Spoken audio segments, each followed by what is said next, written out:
Hey guys, stream start's gonna take a little longer tonight. I'm gonna go grab myself some refreshments really quick from the corner store, so I just need to do that really fast, and we'll go ahead and get started with tonight's stream. I'm pretty excited to start it with you guys, so just bear with me a sec.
Chat, chat, chat.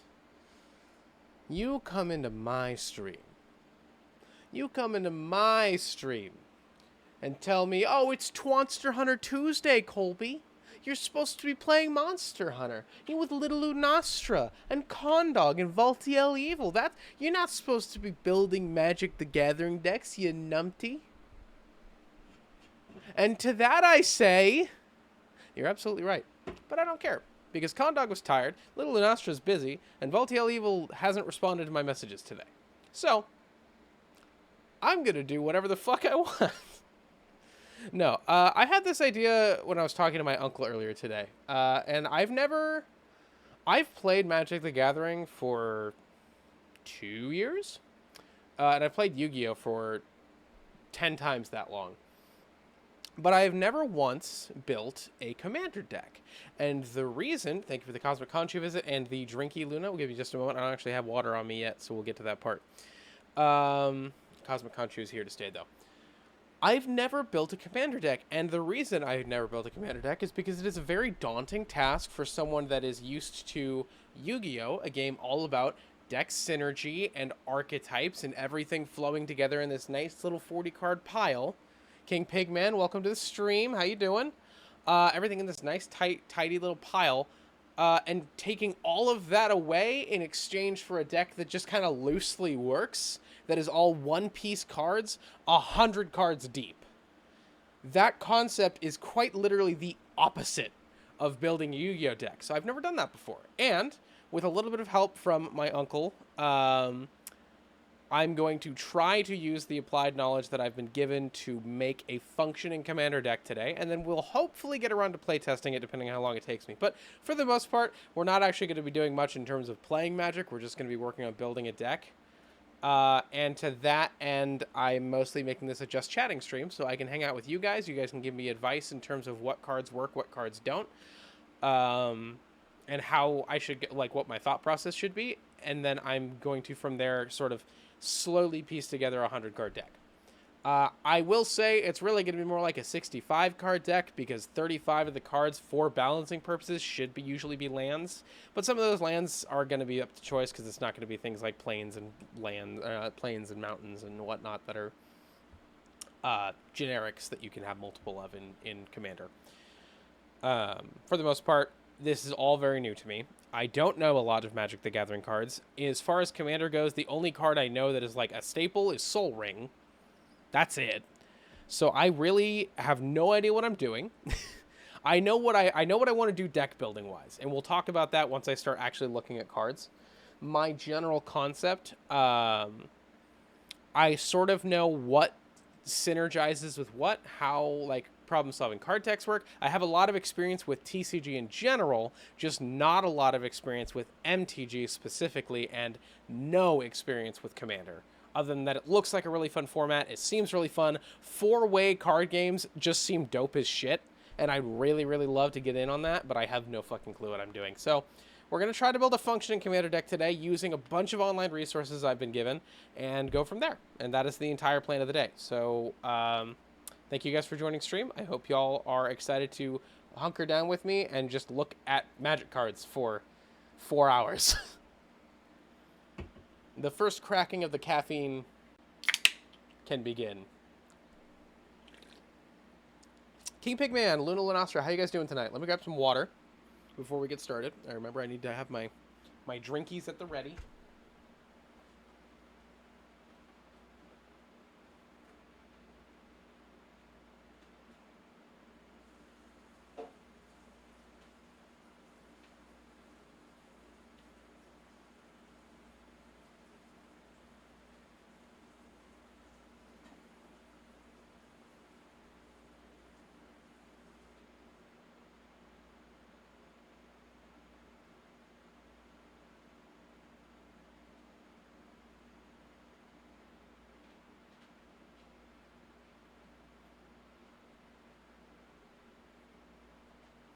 There we go. Water acquired.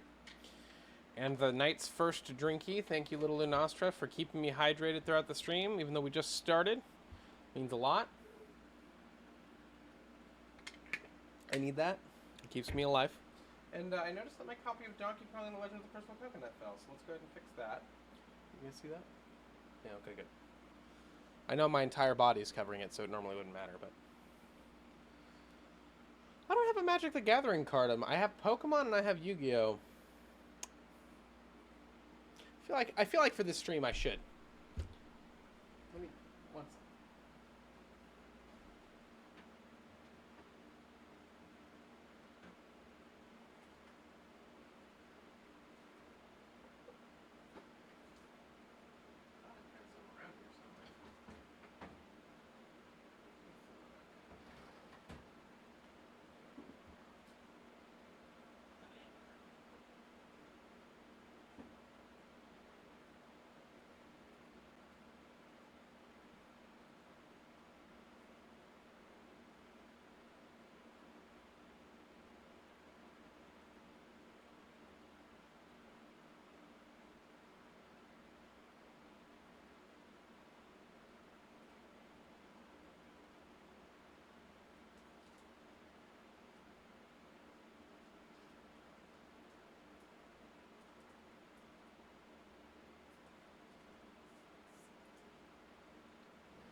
I'll pick one with more significance when I actually have some of these cards in my collection that I'm going to be using today.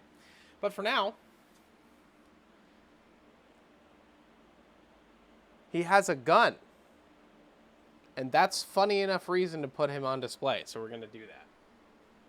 Sorry, Nergigante, you can just chill. Hang up. Okay, chat, let's get started. Magic the Gathering Gatherer is going to be our main resource for finding our legendary card. I have literally, under no circumstances, ever used this website before. All of the times that I've searched for cards, I've used offhanded shit, like TCG Player and the likes. So, helpful resource to find out about today. Same goes for the other resource we'll be using, which is MTG Goldfish. I've never even heard of it, but apparently it's specifically for Commander, so... Excited. Very excited. And all we're going to do as far as picking a deck goes, is this is why it's going to take us 4 hours to build this, is we're going to hit Commander. We're going to hit... Oh, wait, I got to go to Advanced Search. That's right. So we're going to do... We don't care about any of this. We're going to pick...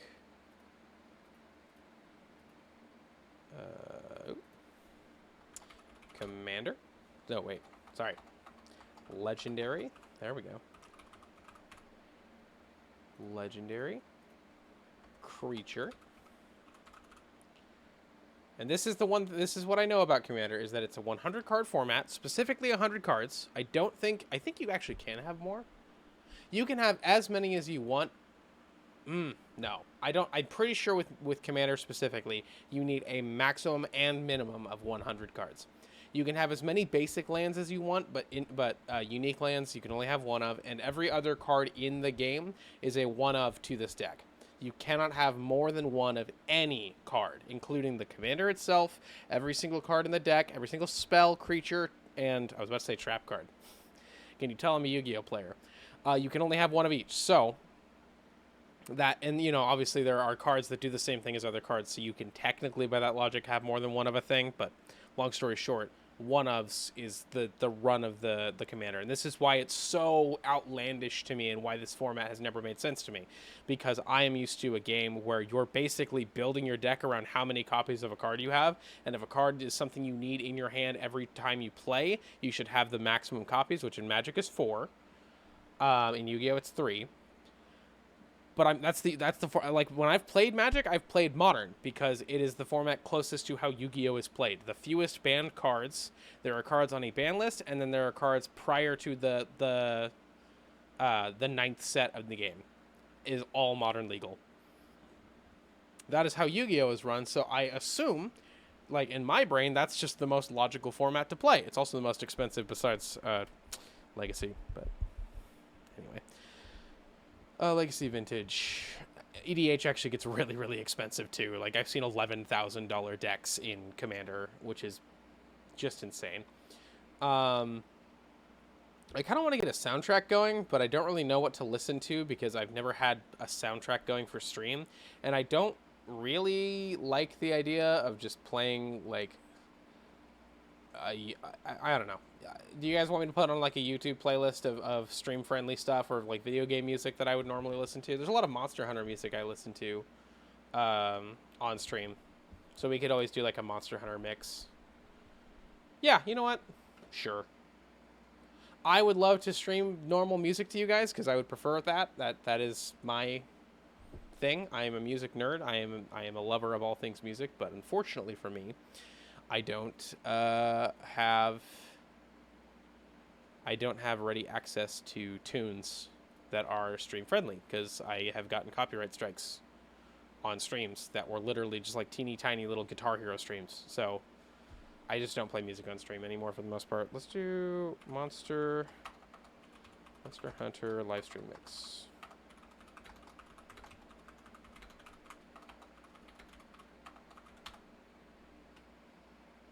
Relaxing Monster Hunter music up to perfect. Let's turn that down.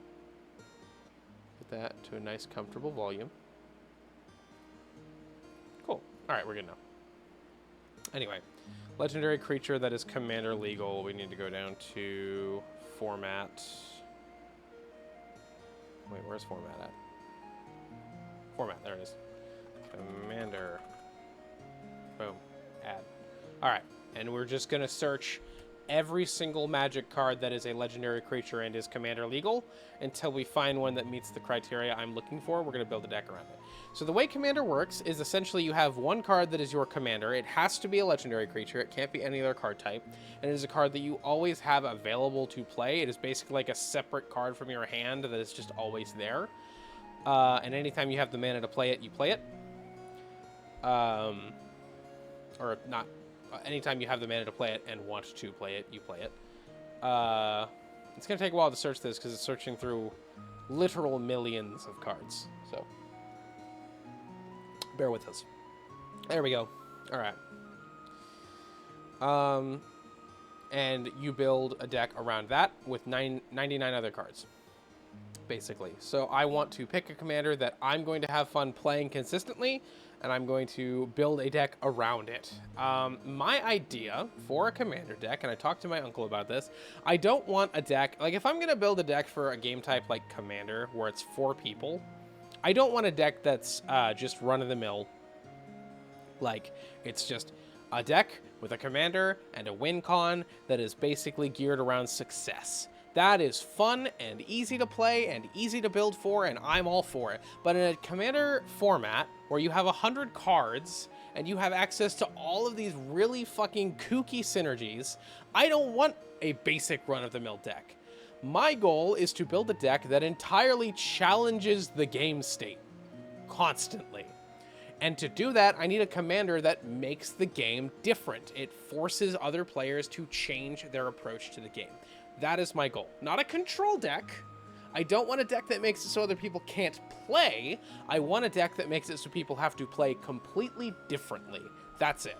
That's the only thing I'm building for. Whether it wins or loses on those conditions is entirely like I don't give a flying fuck. Because I'm not trying to win, I'm just trying to change the mindset of other players. And if I do win, and like obviously it has a win con, it has like there's a way to make it win. But that usually just comes from other players not being able to cope with the system that I build. I have enough card game knowledge to make a deck like this. I just don't have enough Magic knowledge, which is why I was asking for help. And generally speaking, the best approach, as far as I've been told, is just to pick a commander and go from there. So that's what we're gonna do. We're going to read through pretty much every single card on here. Let me zoom in so I can actually read this text. And you guys can actually see the cards. There we go. This is one I saw right away that I was like, this is fucking evil. That reminds me, we should probably get, for everyone's context and my own, Magic the Gathering keywords.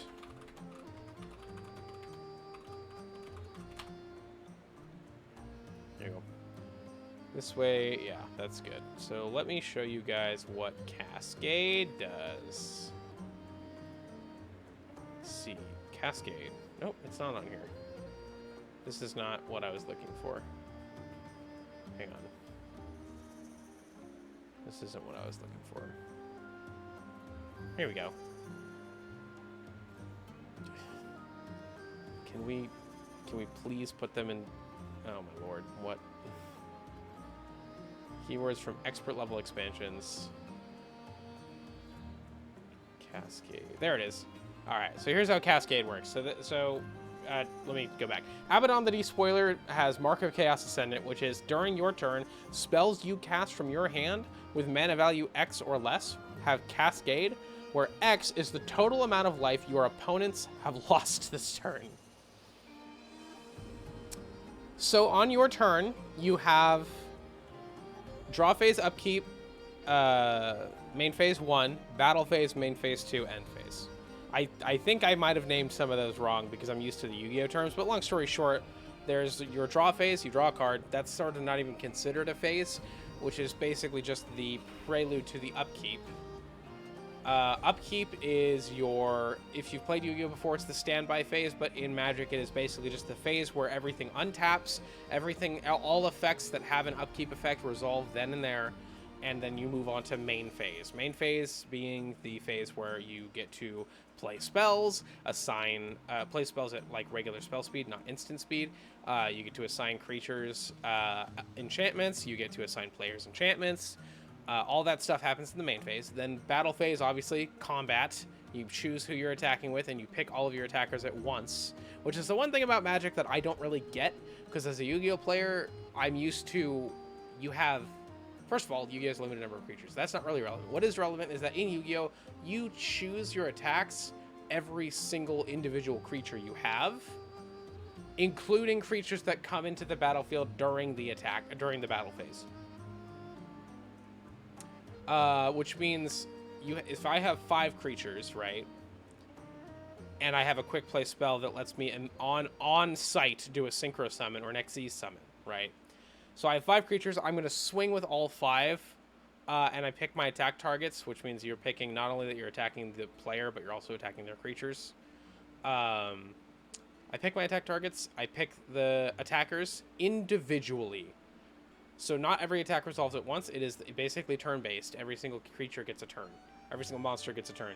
And then I play a quick play spell that brings an Xyz monster into the field. Well, guess what? I can make another attack with that Xyz monsters now. So that is a thing that Magic doesn't do. If you attack and creatures come into play that have haste during the battle step, it doesn't matter. They can't attack now because the battle step is all just one big declaration of attacks. So that is very different for a Yu-Gi-Oh player to get used to, but that's something I understand now. Regardless, so basically main phase 1 ends, battle step ends, main phase 2. With this card, on main phase 2, if you have already attacked, you could even do this main phase 1 with like a burn deck, right? You could just do a bunch of burn and then do this effect. Suddenly, he does 5 damage, even if you swung with just him. Let's just use that as an example. So you swing with Abaddon the Despoiler, and you do 5 damage to an opponent, and that's the end of your battle step. You move on to the main phase 2. Now, I'm going to cast Thunderbolt. I'm going to cast Thunderbolt, or Lightning Bolt, I think it's, yeah. I'm going to cast Lightning Bolt. That is a 1-drop, 3 damage spell. Its mana value is 1. Abaddon has given me a threshold of 5. All spells I cast with a mana value below 5 get Cascade. What does Cascade do? Cascade makes it so when a spell enters the battlefield and has Cascade, the controller reveals card from the top of their deck until a non-land card that has a lower converted mana cost is revealed, and can then cast the revealed spell without paying its mana cost. So if I play Cascade, and then I start rolling cards until I get a non-land card that has a lower converted mana cost than Lightning Bolt, which would be like Soul Ring, a 0-drop. Or, no, sorry, Soul Ring is not a 0-drop, but any 0-drop card I could just play right then and there. That instant. And then everything else is thrown to the bottom of the deck in random order. Like, it's not even, I don't even lose anything for doing it. It sends it to the bottom of my deck. The next time I shuffle my deck, that effect is completely negated, basically. It is literally just fucking immediate, like, card economy. Cascade is absolutely brutal. And you know what? This card gives it to every single spell that has a lower converted mana cost than the damage you've done this turn. In a burn deck, that is evil. Because every card you play after the first one gets Cascade, which means you could just keep burning your opponent to death. Right there! Conduct with the drink key. Thank you, Conduct. Appreciate that. Oh, I forgot to put Cosmic Conchu. Where you at, buddy?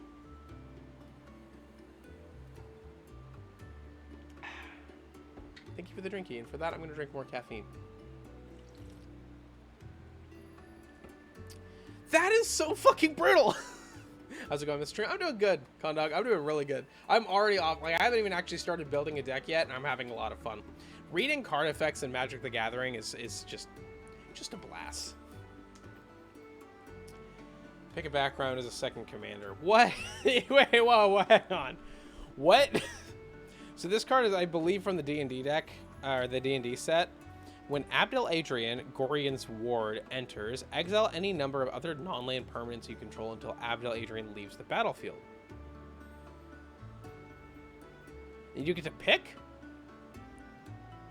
So let's say I'm building a white-red goblin deck with this guy as the commander for no reason, and I have 6 goblins in the field, and I just banish all of them and then get 6 1/1 white creatures?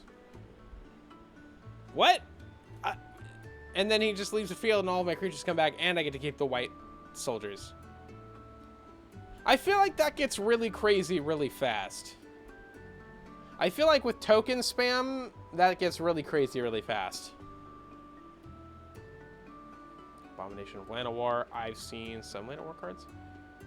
Power test is equal to the number of elves you control plus the number of elf cards in your graveyard. What? That...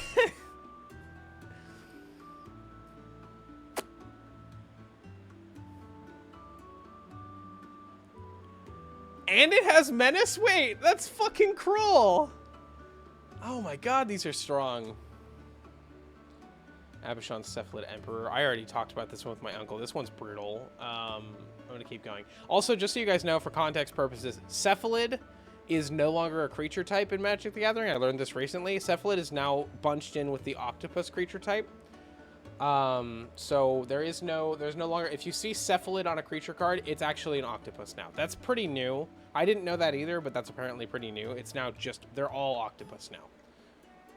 Excuse me. Abuelo Ancestral Echo. Exile any target creature artifact you control, or turn it to the battlefield under its owner's control. Okay, so just vanish.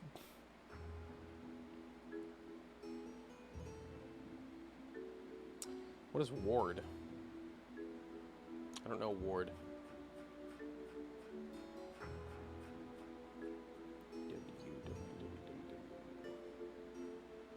Is this not in alphabetical order? I thought it was. Ward. Whenever a permanent with ward becomes the target of a spell or ability an opponent controls, the ability is countered unless the player pays the associated ward cost. So ward 2. Okay. I used Anji in mine. Another drinky.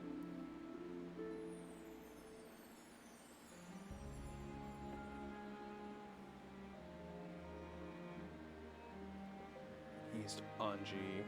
I'm assuming that's... Starts with an A, so I'm going to assume it won't be very far from where I'm at.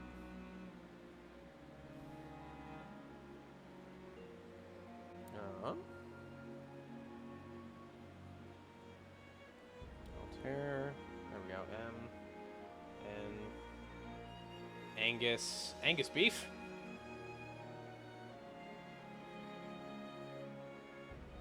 Anjay Falcon Wraith. Or is it... Wait, which Anjay is it? Because there's 2. Magic's magic. I cast Pot of Greed and draw 3 cards. Red black. They're both red black. They're both red black. The maid. When Anji, Maid of Dishonor, and or one or more other vampires you control enter, create a blood token. This ability triggers only once each turn. You tap 2 to sacrifice another creature or a blood token, and each opponent loses 2 life, and you gain 2 life. That gets pretty crazy if you add mana ramp to that. I could see that getting pretty nuts pretty quick. Whoa, whoa, whoa, hold on. Wait. This is ignoring Falcon Wraith. Discard a card, draw a card just from tapping. Whenever you discard a card, if it has madness, untap it.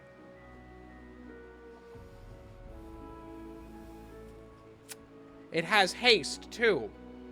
This is a commander, so you can, in the same turn, play Andre Falcon Wraith, tap it, discard a vampire with madness, draw a card, untap, tap, discard a vampire with madness, draw a card, untap, tap, discard.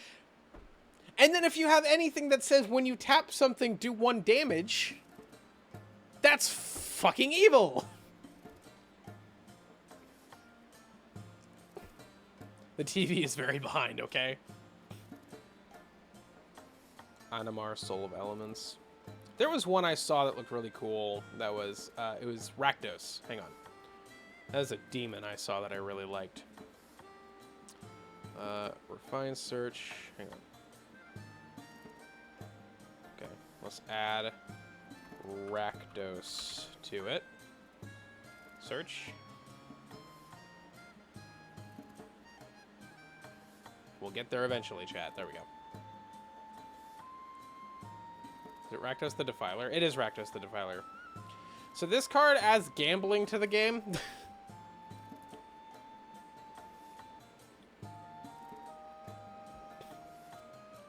Whenever Rakdos the Defiler attacks, sacrifice half of the non-demon permanents you control rounded up. Whenever Rakdos deals combat damage to a player, that player sacrifices half the non-demon permanents they control rounded up. That's the wrong one. Is it Lord of Riots?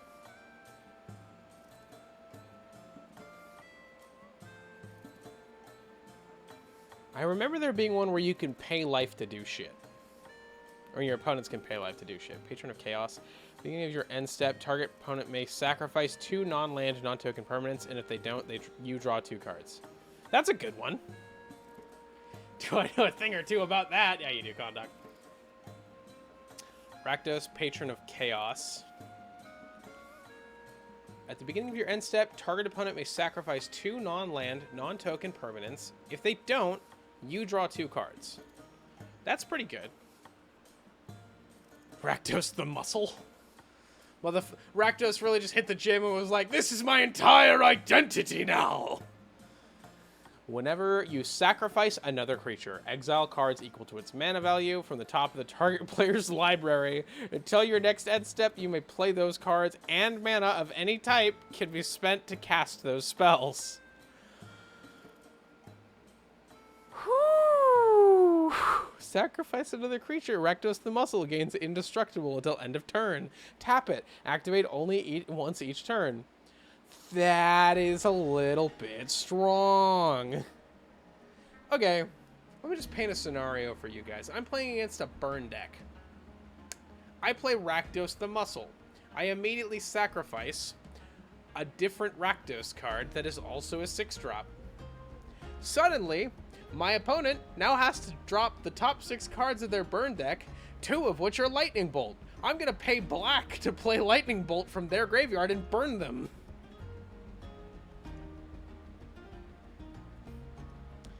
That's fun. Rakdos the Showstopper. Flip a coin for each creature. Yes! Here it is! Yes! Okay. Rakdos the Showstopper is a 6-drop. Flying Trample. When Rakdos the Showstopper enters, flip a coin for each creature that isn't a demon, devil, or imp. Destroy each creature whose coin comes up tails. So in a deck with non-exclusive demons, every player... Oh, no, it's actually just me. Wait, that's not that good then. I thought... Wait, no, that could be very good. But it's also gambling. If I was a commander, when tapped, flip a coin, heads, deal 5 damage directly, tails, take 5 damage directly. It can increase the coin count to a max of 3. Do you have to pay more mana to play more coins? Because if not, that's silly. I guess it's not silly because you're just paying life at that point. Lord of Riots. Yeah, I really like Rakdos the Muscle, so let's pocket that one. Hang on, I have an idea. Let me...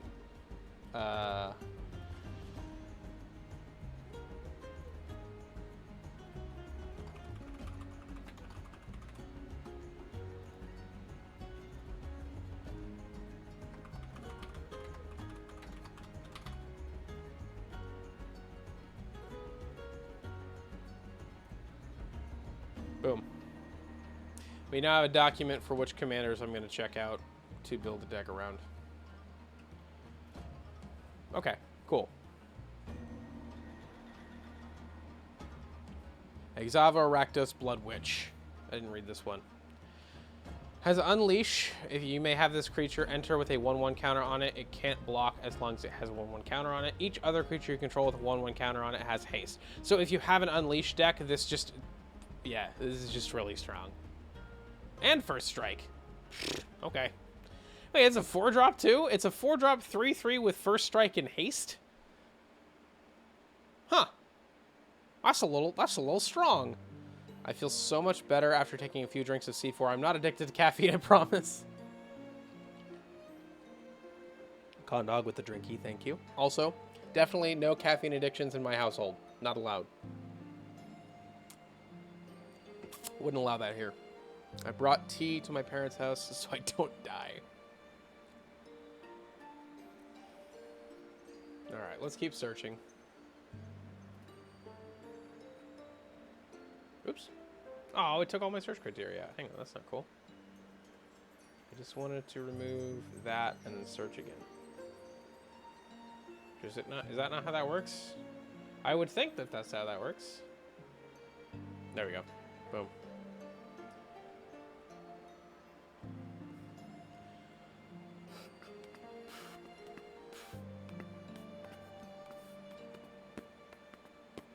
There's a couple decks I was looking at too.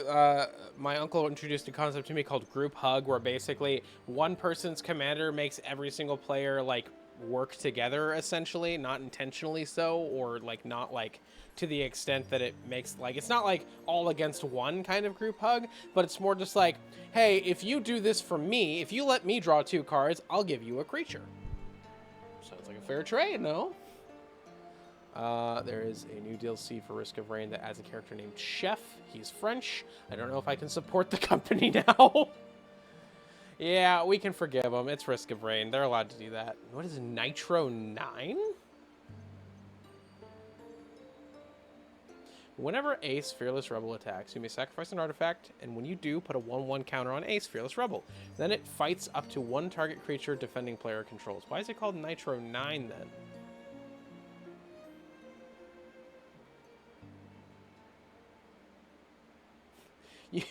You can have 2 commanders as long as the other commander is the doctor. That's funny.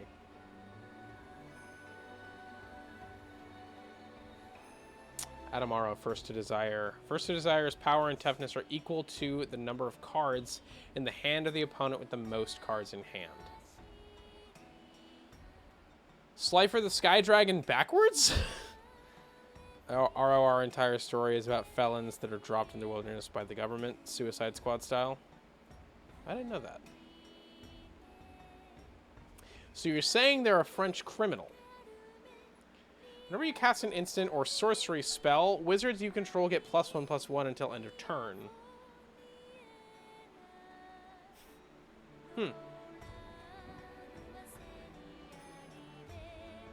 That's really good for a blue-red.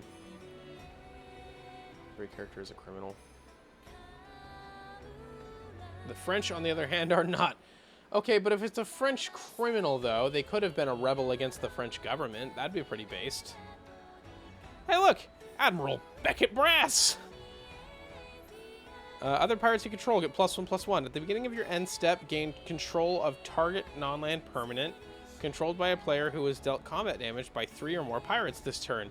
Literally just a Swarm of Pirates card. I love it. That's fantastic. At the beginning of the end step, gain control of target non-land permanent controlled by a player. So if I attack with 9 pirates at each player, I get 3 permanents at the end of the turn. Yar! Every character is a criminal except for Captain. Got it. Admiral Brass, unsinkable. When Admiral Brass Unsinkable enters, mill 4 cards. At the beginning of combat on your turn, you may return target pirate creature card from your graveyard to the battlefield with a finality counter on it. It has base power and toughness 4/4. It gains haste until end of turn.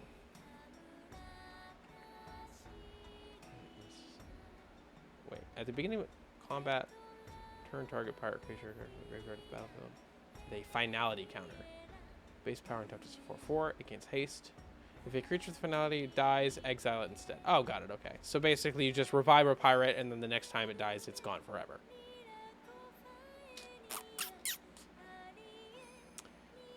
Aldrich, Mathematical Genius. Copy target activated or triggered ability you control. You choose new targets for the copy. Sacrifice Adric, counter target activated or triggered ability. I feel like a commander that sacrifices itself. It is a 2-drop, though. It is a 2-drop, though. Also, it lets me play 2 commanders, so I guess there's also that. Adrix and Nev, twin casters. If one or more tokens would be created under your control, twice that many tokens are created instead.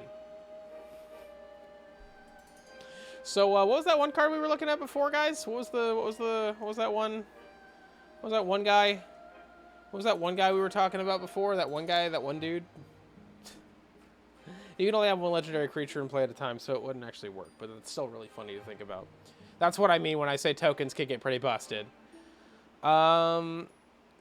That's not that good. Whenever a creature or planeswalker an opponent controls is dealt excess damage, if a giant, wizard, or spell you controlled dealt damage to it this turn, you can draw a card. So if you kill something with more than its base power, toughness, or loyalty counters, you get to draw a card. Neat.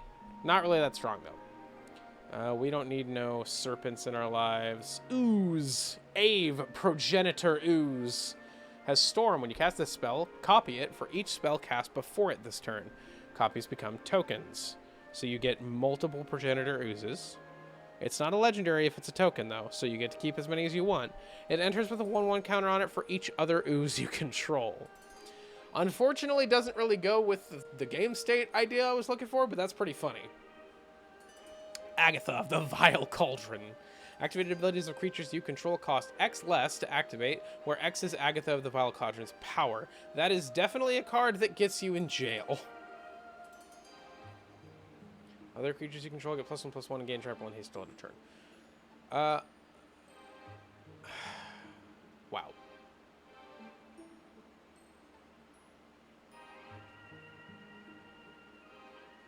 Okay, so the minimum it can give me is like 2, or is 1, if it's like a 0 color.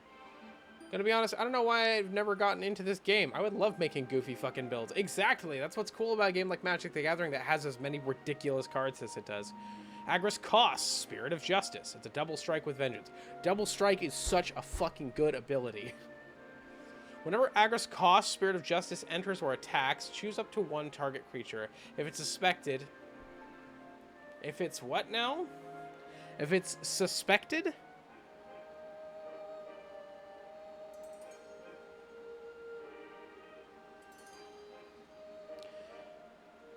If it's suspected, exile it. Otherwise, suspect it. A suspected creature has menace and can't block.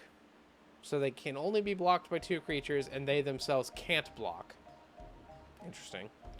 However, it also has double strike, and double strike is basically...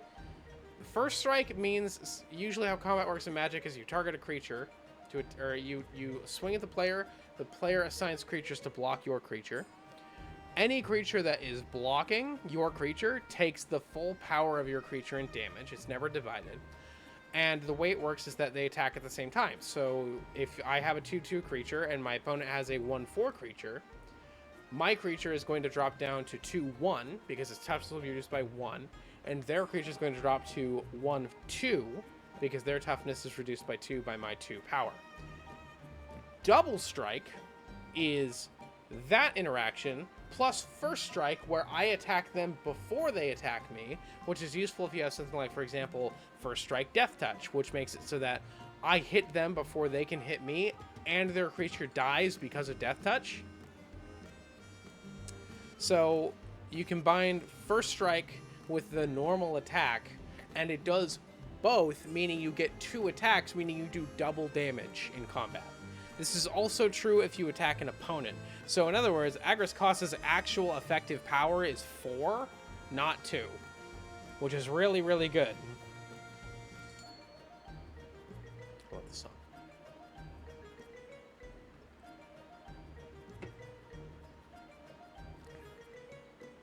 Oh, hey, it's a Johnny. I don't want to deal with any of the Delta cards. A call, first among equals. Every Magic card is equal, but some cards are more equal than others. At the beginning of each player's end step, if an artifact entered the battlefield under your control this turn, look at the top 2 cards of your library. Put one of them into your hand and the other into your graveyard. Not enough player interaction there. I really want something that interacts with my opponents in a creative way. That's kind of all I'm looking for. Whenever you attack a player with one or more equipped creatures, draw a card. One or more equipped creatures. You may unattach an equipment from a creature you control. If you do, tap that creature and it gains indestructible until end of turn. I might work on a deck in my free time, TBH. Yeah, go for it. So it depends. There are multiple formats, Condog. So I'm currently building for Commander or EDH, which is the format that I was talking about that has 100 cards, and you have to pick all unique cards. You can't have any copies in your deck. Akiri, Line Slinger. Gets +1/+0 for each artifact you control, and it can be partnered with a commander if the other one also has partner. What the hell? Akroma, Angel of Fury. This spell can't be countered. It has flying, trample, protection from white, and from blue. Akroma, Angel of Fury gets +1/+0 till end of turn for each red you tap to it. With how I can break games, as you know and have witnessed, it'll be an interesting journey. Yeah. And this is the kind of game where breaking it is sort of part of the fun. First strike, Jesus. Flying, first strike, vigilance, trample, haste, protection from black and from red. What the fuck? And it's an 8-drop. Flying, first strike, vigilance, trample, haste. None of these are things that aren't like just easy to explain. Different types. That is interesting. My knees are bricked right now because of my appointment and then driving. I'm very sorry, Luna. That sucks.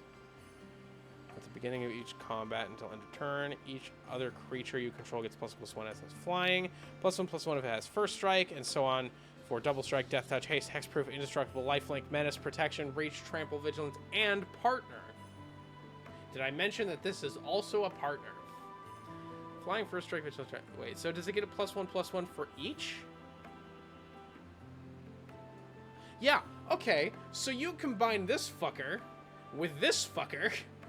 Obviously you can't, but if you could, that's... Oh no, because it does have protection. So 1, 2, 3, 4, 5, 6, 7. +7/+7 on an already 6/6 card that's an 8-drop. That is obviously not how this works. But still, Jesus. Akul the Unrepentant. That is such a badass name. And such a badass looking card. Look at this fucking thing. Flying and trample. Sacrifice 3 of the creatures. You may put a creature card from your hand onto the battlefield. Activate only as a sorcery and only once each turn. That's really not that strong. Except for the part where it can summon any creature. Except for the part where it could summon any creature. Except for the part where it can summon any creature.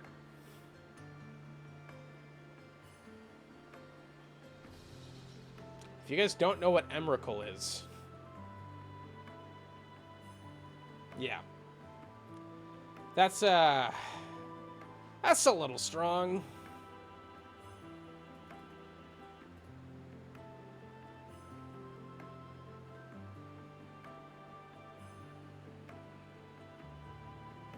It doesn't have any restrictions. It's just any creature. That's fucking nuts. That's a cool one. I think with more player interaction, that one could be a blast. Unfortunately, there is none. Something like this, but I get to choose from like my opponent's hands and shit, would be exactly what I'm looking for. I saw this one, Alonda the Seer. Tap it to draw a card, then exile a card from your hand, and put a number of time counters on it equal to its mana value. What?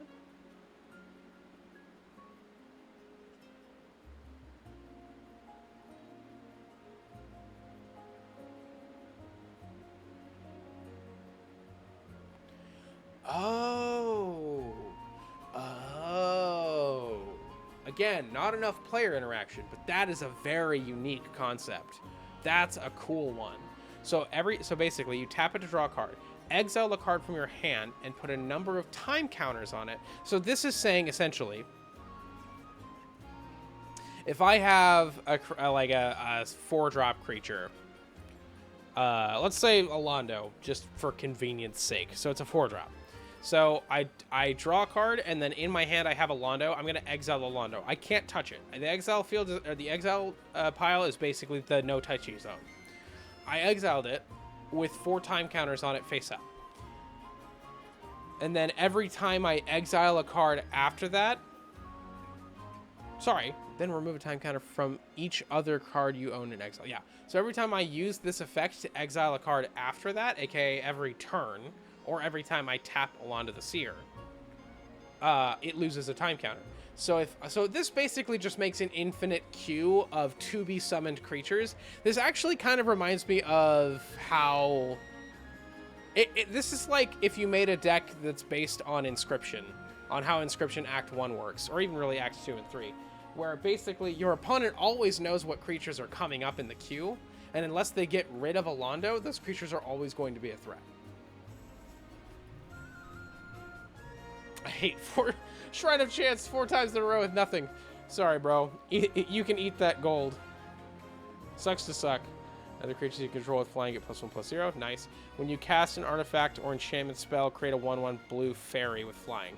So this thing just creates an absolute fuckload of 2/1 flying fairies. And it has Death Touch and Lifelink. I love Death Touch and Lifelink as a combo. Shit's great. First Strike Death Touch Lifelink would be my favorite combat creature, especially on like a low cost card.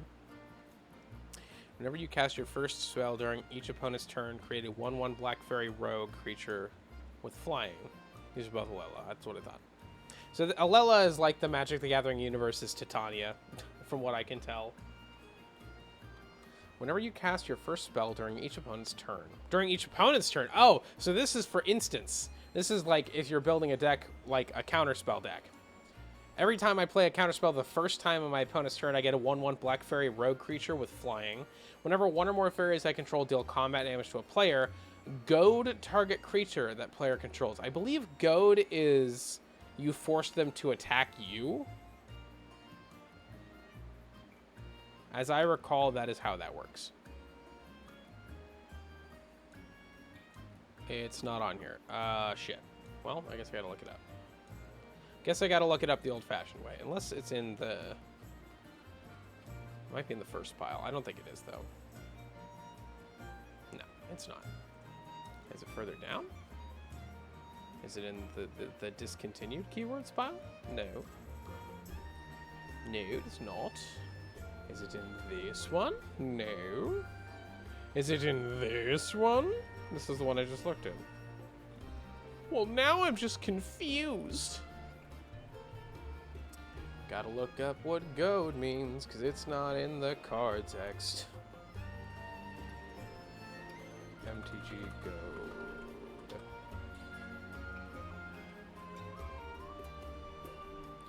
Goad causes a creature to be goaded until a player's next turn. A goaded creature has to attack a player, not a planeswalker, or battle, other than you if it can.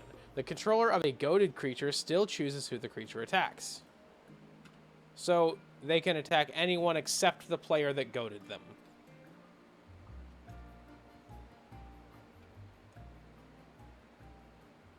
And that's pretty strong. And kind of fits the description I'm going for here. But a counterspell deck would make me want to die. So no. That said, there's probably other decks I could do, like, instance with.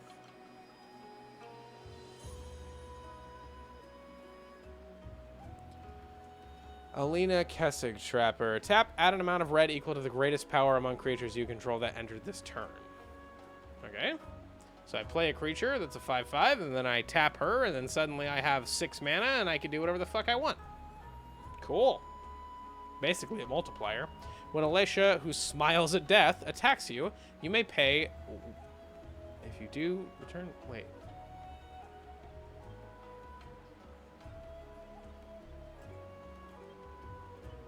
Sorry, I was reading this totally backwards. Whenever Alicia, who smiles at death, attacks, you may pay 2 white or 2 black, or 1 white and 1 black. And if you do, return target creature card with power 2 or less from your graveyard to the battlefield, tapped and attacking. That can get broken and out of hand so fast. Also, it has first strike, which I love. Discard 2 cards, return X target creatures to their owner's hands. Another one that would be a fun one for a group hug deck.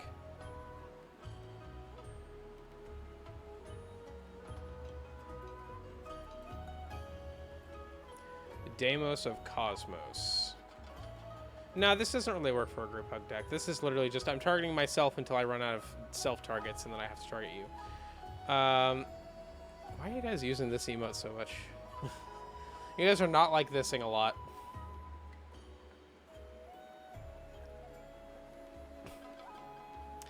King Pigman, thank you so much for the follow, by the way. I'm so sorry that I missed that. I appreciate you following me.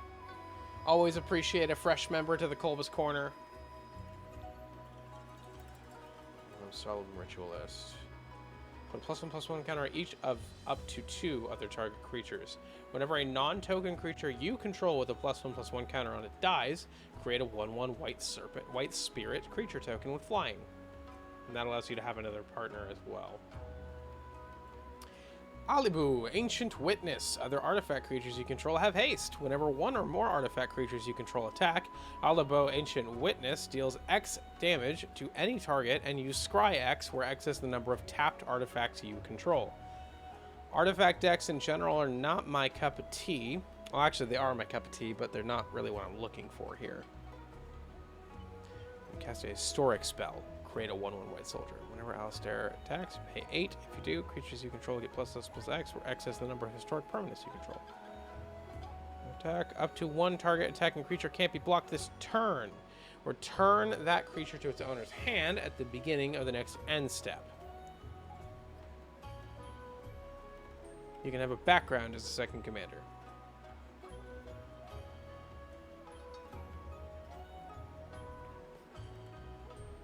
Huh.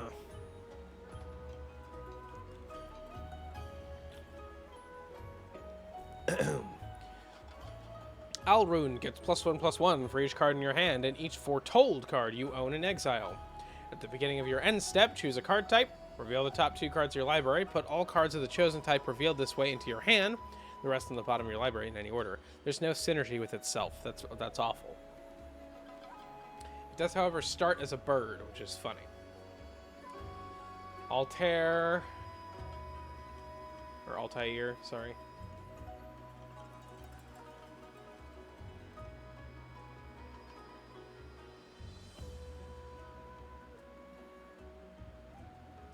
Amarath the Lustrous.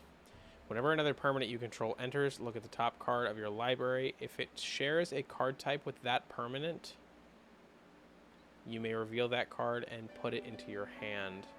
That's okay. That's kind of, it doesn't really do much. Ambassador Blorpity Blorp Boop. What the fuck? Motherfucker, it's Ambassador Blorpity Blorp Boop. Whenever Ambassador Blorpity Blorp Boop enters, you get 3 tickets. Then you may put a sticker on a non-land permanent you own. I'm assuming those are stickers then, not tickets. Redeemed a drinky. Thank you, Condog, for the drinky. I'm going to need a lot of those today. I'm going to be talking a lot. At the beginning of each combat, you may have Ambassador Blorpity Blorp Boop's base power become equal to the total power of all stickers on permanents you control, and its base toughness become equal to those stickers' total toughness. So this is like a very specific deck type and is also not what I'm looking for, but it's so tempting to play as Ambassador Blorpity Blorp Boop, I don't even know how to feel right now. Amber Gristle Omal. When Amber Gristle Omal attacks, you may discard your hand, and if you do, draw a card for each player being attacked. Okay. No. Unoffends of the Foremost. Whenever Unoffends of the Foremost attacks, put a +1/+1 counter on another target creature. Another target tapped creature you control. If a non-token creature an opponent owns would die, or a creature could not on the battlefield. Wait. If a non-token creature an opponent owns would die, or a creature card not on the battlefield would be put into an opponent's graveyard, exile that card instead. So, plus one counter on target tapped creature. Okay. Getting closer. This has a lot of interaction, but it's not quite enough unique interaction. It's literally just my opponent's cards never go to the graveyard while this is on the field. That's fine. It does very effectively change the game state. So this is pretty close to what I had in mind, especially as a 3-drop with a...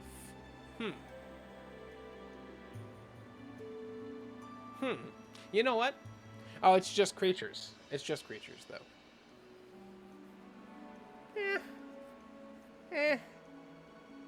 No, I feel like I want something a little less biased than that, because that's very biased towards, like, zombie decks and the like, so...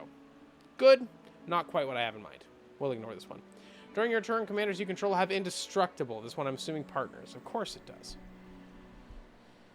I love how this card is in, like, a set from 2019 or some shit. And it... 2020. And it has an explanation for what that does. That's funny. Anax and Cymede. Whenever you cast a spell that targets Anax and Cymede creatures you control, get +1/+1 and gain trample until end of turn. That's funny. And it's red-white, so it'd be good for an enchantment deck. Still not what we're looking for. There's an enchantment creature. I haven't seen one of these in a while. Anax's power is equal to your devotion to red. So in a mono-red deck, any mana, or each red in the mana cost of permanents you control counts towards your devotion to red. Whenever Anax or another non-token creature you control dies, create a 1/1 red satyr. With this creature can't block. If the creature had power 4 or greater, create 2 of those tokens instead.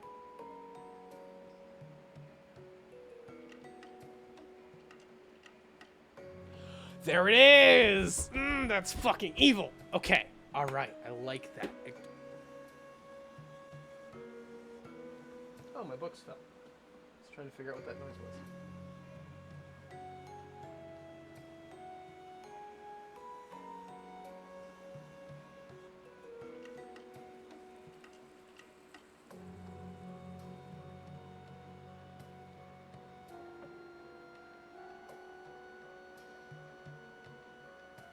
Anyway,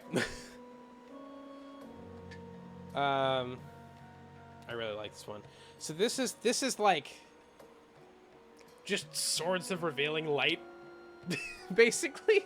Just okay, all right, hold on, hang on. I don't like this combat phase. This is stupid. So now, boom, all combat negated. Sorry. Again, it feels a little too targeted, but I like this one a lot more. I am going to go ahead and throw that motherfucker in the pile. Angus Mackenzie, you are hilarious. Moving on.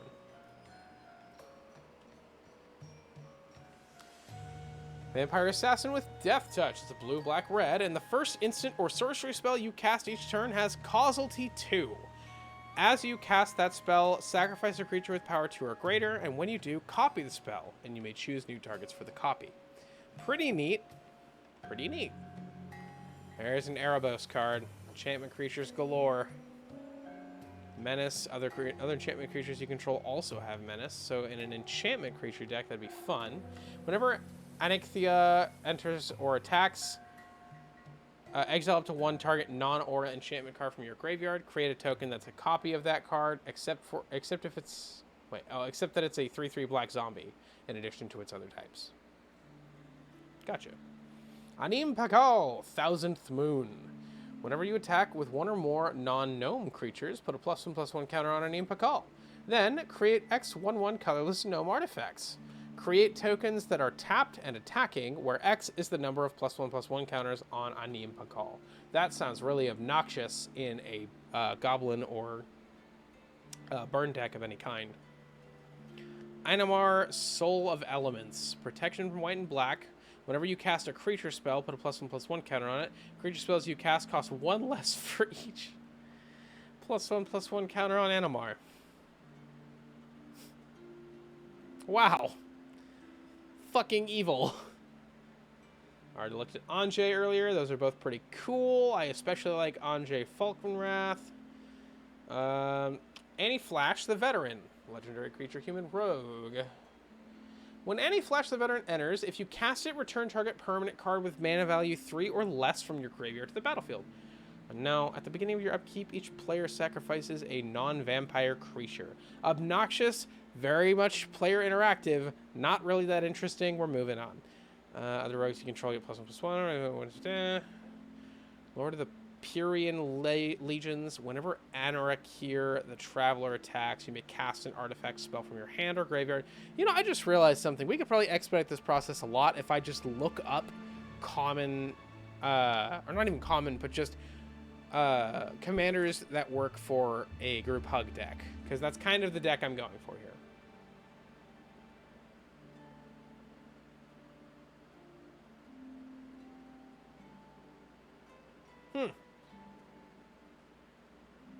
That's mean. I could just play that on my turn. It has to be an opponent. Never mind. Anzrag the Quake Mole. Whenever Anzrag the Quake Mole becomes blocked, untap each creature you control. After this phase, there is an additional combat phase.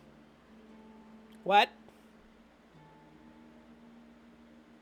So just don't block him. Just don't block him. Just eat the 8, bro. That's fucked. Anzrag must be blocked each combat this turn if able. Never mind. Fuck you. Wow. Wow. Who cares if he's going to get blocked as an 8/4? Who gives a shit? Because I've got 16 goblins in the corner here that are just waiting to tear my opponents to shreds. Awful. All right, hang on. I got an idea. Let us do a little bit of deeper research. I want to find out about other group hug cards.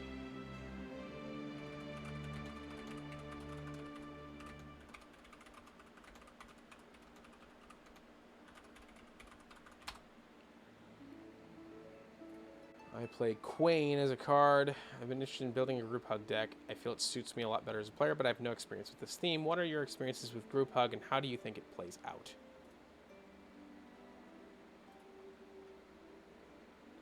Group hug decks do not have a way to win on their own. Instead, the goal of the player piloting is to extend the game as long as possible by supporting whatever player is currently behind and moderating the effects of each player. So this is exactly what I just described at the beginning. All right, cool. Here is a bunch of different potential group hug themes. So we'll just look at these for now. I'm going to go ahead and delete this. We'll come back here. I like that as a concept for a different deck. There's Zedru the Great-Hearted. This is one I heard about. I really like this one. So this is one that you can sort of use to just fuck your opponents over and get life in the process. At the beginning of your upkeep, you gain X life and you draw X cards, where X is the number of permanents you own that your opponents control. And you can tap a red, a white, and a blue to target opponent to have target opponent gain control of target permanent you control. So I can give my opponent, like, for example, enchantments and shit that I control, or creatures that I control, that, like, you know, I could do it for stuff that I control that I want to keep, but I'm like, hey, you can have this for now because I kind of need the draw power. Or if it's, you know, if the deck is functioning as intended, here's a card that absolutely is fucking me over on purpose. You can have it. And guess what? I don't want it back. And I get to draw a card and gain a life because you have it. And then there's another card that is insanely good that goes with it. Where'd it go? This is high synergy cards. It's somewhere in here, I know. That looks fucking great. I gotta take a look at that later. Where is it? It's like Dragon something. I was just looking at it.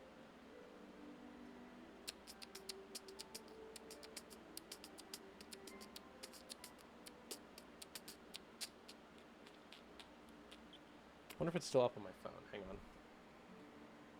Niv Mizzet Firemind. Let's fucking go. Love Niv Mizzet. Alright, 1 second. There we go.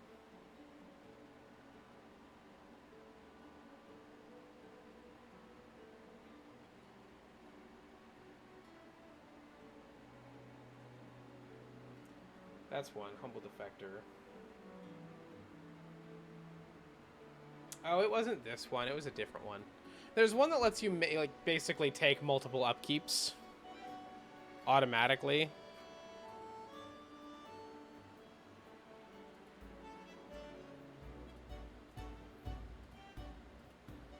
Target opponent gains control of Yes Man Personal Securitron. When they do, you draw 2 cards and put a quest counter on Yes Man. Activate only during your turn.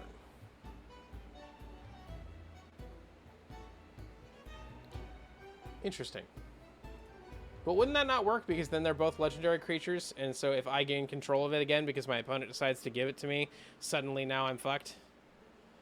Or would it be theoretically more beneficial for my opponents to just keep passing it around?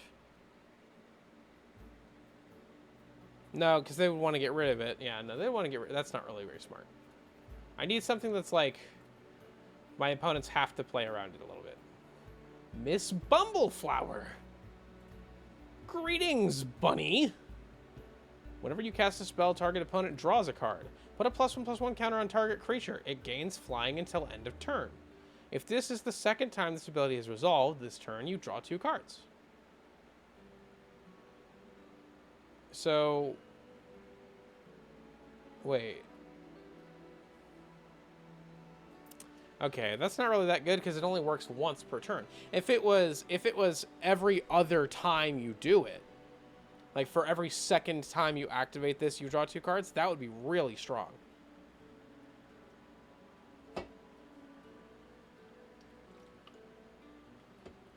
But it's literally only the second time in a turn that you do it, which encourages me to only play 2 cards a turn.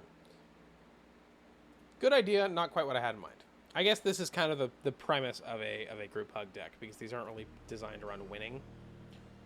And I don't really necessarily want it to be designed around winning either, but I want it to have a win condition of some kind. I want it to be, my opponents have to learn to play around it, and if they don't, then they lose. Condog with the drinky. Thank you, Condog.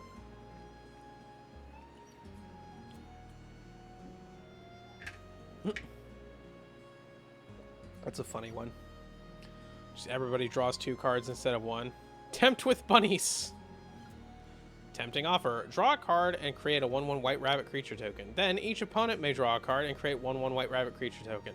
For each opponent who does, you draw a card and you create a 1/1 white rabbit creature token. That's the kind of shit I'm talking about. This is great. It's a fucking sorcery, so unfortunately it doesn't actually matter. But it's literally like, okay, I'm going to activate this. I'm going to draw a card and give myself a rabbit. Do you guys want to do that? Great. For each one of you that does it, I get to do it again. That's so cool. I love that. That's the kind of shit I'm looking for. That is brilliant. That is so fucking conniving in the best way possible. Because meanwhile, in the back of my mind, I'm like, this is a token deck. I now have 4 white rabbits. And I'm going to go buff all my tokens and just swing for 6. Whenever Phineas Ace Archer attacks, put a +1/+1 counter on each other creature you control that's a token or a rabbit. Then, if creatures you control have total power 10 or greater, draw a card. Now, the problem with this is that I'd be building the deck around the sorcery, not the legendary creature. That doesn't work.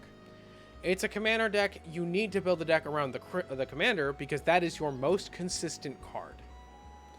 Could I theoretically build a bunny commander deck? Yes, and it'd be hilarious. It would be so fucking funny. But it's also more of an inside joke for me than anything, and it doesn't really work. So no. Group hug, efficient? Yes. What I had in mind? Not really. I'm going to take a quick break to use the bathroom, and we'll continue searching.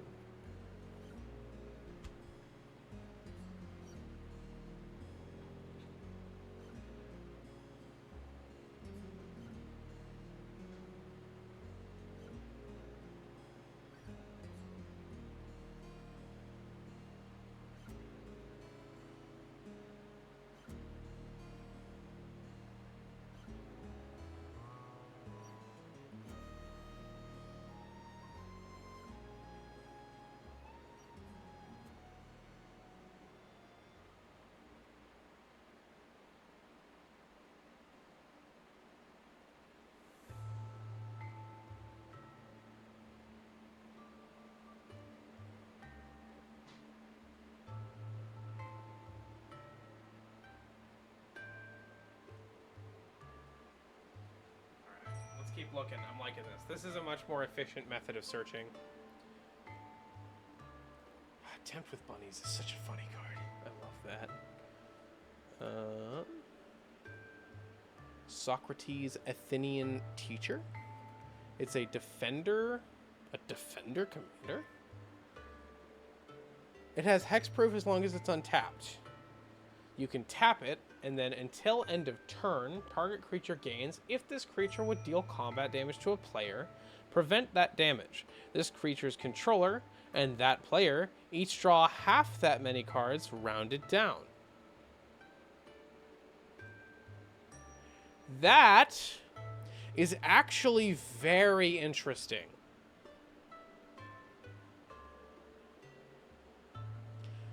This is kind of a good, like, premise. So, in a situation where my opponent has a very stacked board in a Voltron-style deck, a Voltron-style deck being a deck where your commander is your weapon and you're just swinging with it full stop, or your commander, the whole goal is just to get your commander to kill your opponents, this would really be really neat, because it'd be like, okay, you can swing with your commander, sure.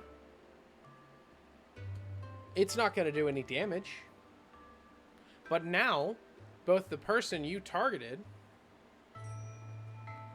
and yourself get to draw half as many cards as you were going to deal damage. So, yes, I just stopped your attack, and now I'm controlling the damage. I'm damage gating you. But in exchange, you're getting cards.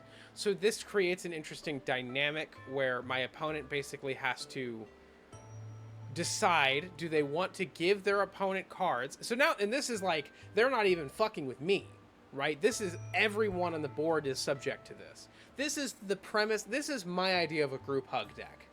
It's not one that's like, I want everyone but me to win.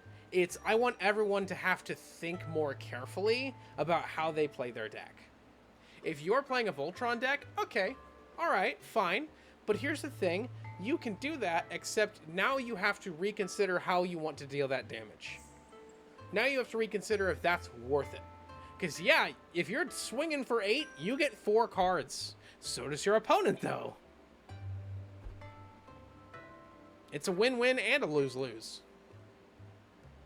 So you gotta, you know, you weigh your options. And that kind of thinking, changing the game state. Changing the way my opponents think about each interaction. The only problem I have with Socrates is that it's a one target. If I could target a creature per opponent, or if I could untap him, that'd be perfect. So we're going to keep this one in the back burner. This is a really, really good one. I probably should have actually read his name. Socrates.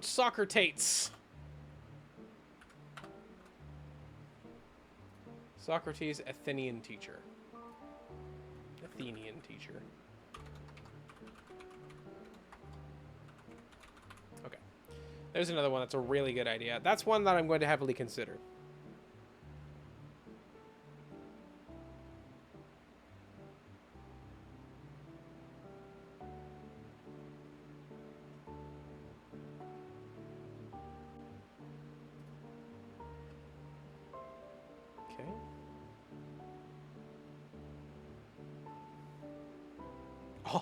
All creatures gain trample and haste until end of turn. Put a +1/+1 counter on target creature. Target player gains 5 life. Target player draws a card. Put target creature card from a graveyard onto the battlefield under its owner's control. Got my whiteboard today that I'm putting on my wall. Great. That's good to hear, Conduct. I see another Trinky. My bad. I didn't see that before. Thank you.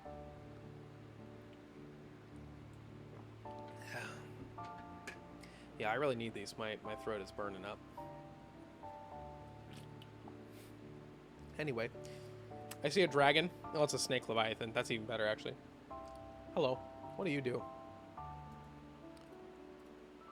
Whenever an opponent draws a card, except the first one they draw in each of their draw steps, create a 1/1 green snake creature token. Whenever Xerus the Writhing Storm deals combat damage to a player, and you and that player each draw that many cards? I really like that one. I really like that one. And it's flying. Okay, I'm going to put that one in there. Xerus the Writhing Storm.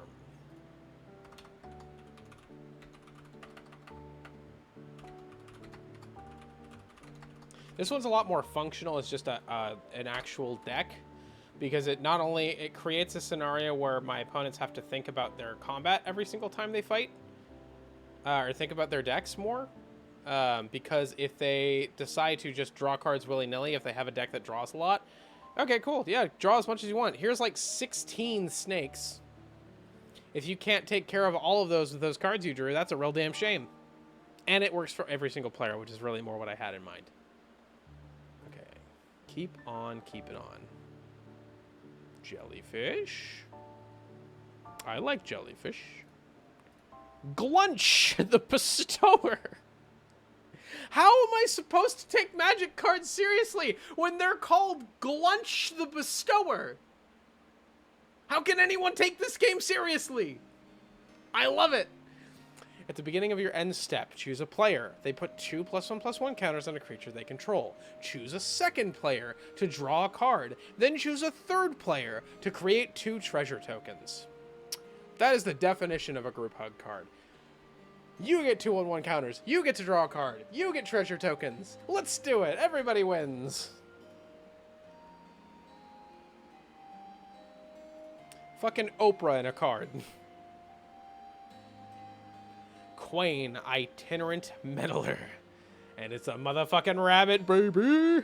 Each player may draw a card. Then each player who drew a card this way gains 1 life. Okay. That's real straightforward. That's just, okay. Let's all play Ring Around the Rosie. That's even funnier because if you have a deck that is like hinging on you having low health, then you just don't get to draw a card. That's kind of fun. Certain the Shipwright, Elf Noble. Elves, I mean, I can't play elves just out of principle, unfortunately, but... Gore Muldrak, Amphenologist. You and permanents you control have protection from salamanders. What? What? Why specifically salamanders? What did salamanders do? At the beginning of your end step, each player who controls the fewest creature creates a 4/3 blue salamander warrior creature token. Got it. Okay. So it's just I'm going to give you creatures, but you can't use them against me. That's kind of neat. It doesn't really change the game state at all, so I'm not going to use it, but that's kind of neat. That's a cute card. I like that. It's just, all right, everyone, all of you kill each other. I'm going to sit right here with my protection from salamanders and do nothing. Again, Oprah in a card. You get a salamander, you get a salamander, you get a salamander. I'm safe. Flying Vigilance, Death Touch, Lifelink. Brutal.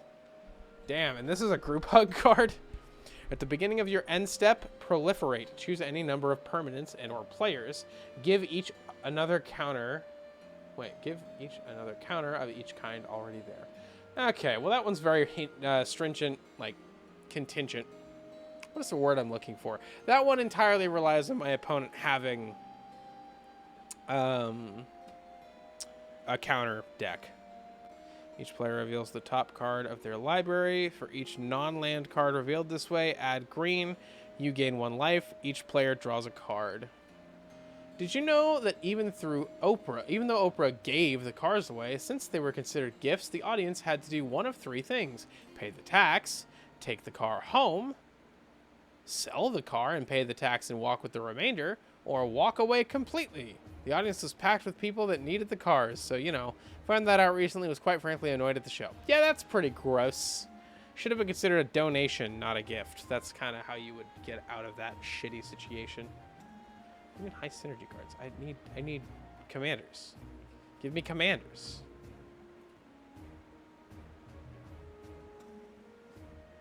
I need more options, damn it. Top cards, creatures, instant. Yeah, let's just look at all the creatures. There we go. Am I allowed to filter? I'm not allowed to filter. Okay. So we'll just look for legendary creatures then. Actually, yeah, okay, I was going to say, so it does actually give me legendaries as well. The Council of Four. This is a really funny one. A 0/8 creature. Whenever a player draws their second card during their turn, you draw a card. Whenever a player casts their second spell during their turn, you create a 2/2 White Knight creature token. Eh. Sort of neat.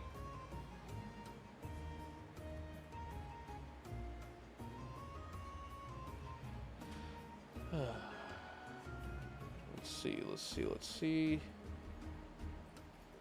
20-toed Toad. Amazing card name.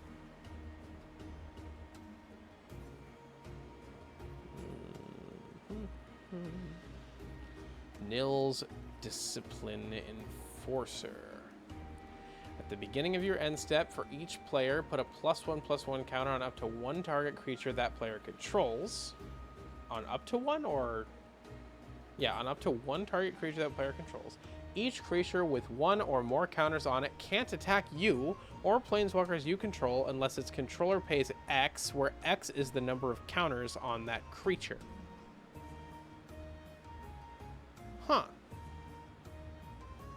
Again, it's a card where I'm like, okay, you guys can all have buffs, have fun, go crazy, just don't attack me, because you can't, because my creature says no.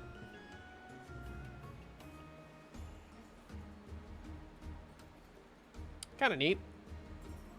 Makes for an interesting deck concept. Silverquill. I read that as Sliverquill and got very excited. Rocco the Street Chef. Bruh. Yeah, Human Defector is a huge one. Zor-Ta Ancient. That's not a legendary creature, though. Legendary creature, Snake Shaman.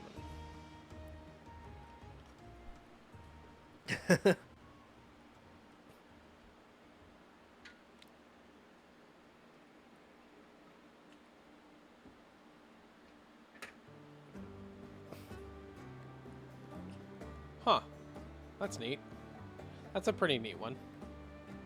So I start every turn with 3 green, but so does everybody else. So if they can't make use of the green, they can spend it on colorless mana. And if they can make use of the green, then they just get buffs to their deck right away. So that's kind of cool. I like that. That's a neat little group hug deck. Flumph! Why does every jellyfish have a funny name? That's a funny one. Whenever Flumph is dealt damage, you and target opponent each draw a card. If you would draw a card while your library has no cards in it, you win the game instead. Interesting. Putting thoughts into my head that shouldn't be there. Cast their first multicolored spell each turn. Each other player draws a card.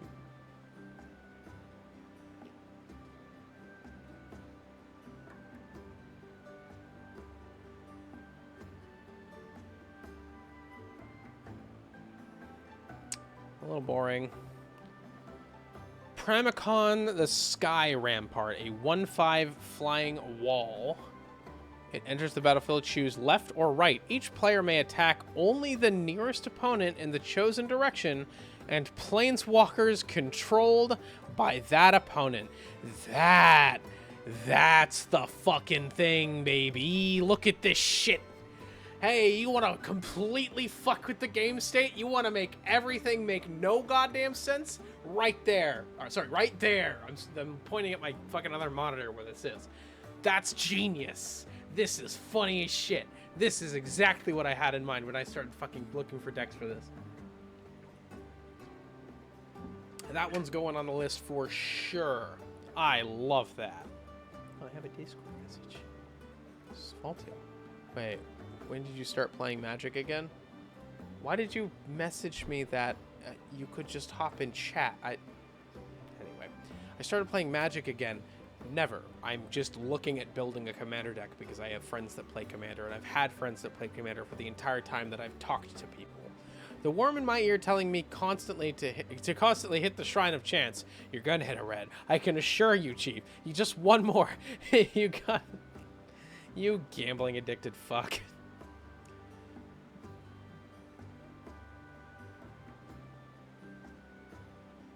That's fucking evil. Wow, that's really evil. That just stays on the field forever. Interesting concept for a future deck. Moving on. You need to write this one down. This is Pramicon Skyrim part. Pretty much anything that's going to function that level of, like, confusingly, like, fucked up game state is exactly what I have in mind. So let's look at other cards that have a similar ability and go from there. Flying Defender, also a huge combo. Cedric the Great-Hearted, of course. Leori, Spark Touched Hunt. I don't want legendaries, though. This is a legendary creature. Yeah, it's a legendary creature. So why am I worried about this fucking... I want normal shit. High synergy cards. Creatures can't attack unless their controller pays 2 for each creature they control that's attacking you. That's mean. I don't really want that. So I'm basically just fucking over the player directly to my left for as long as possible. Or the player to my right, depending which direction I picked.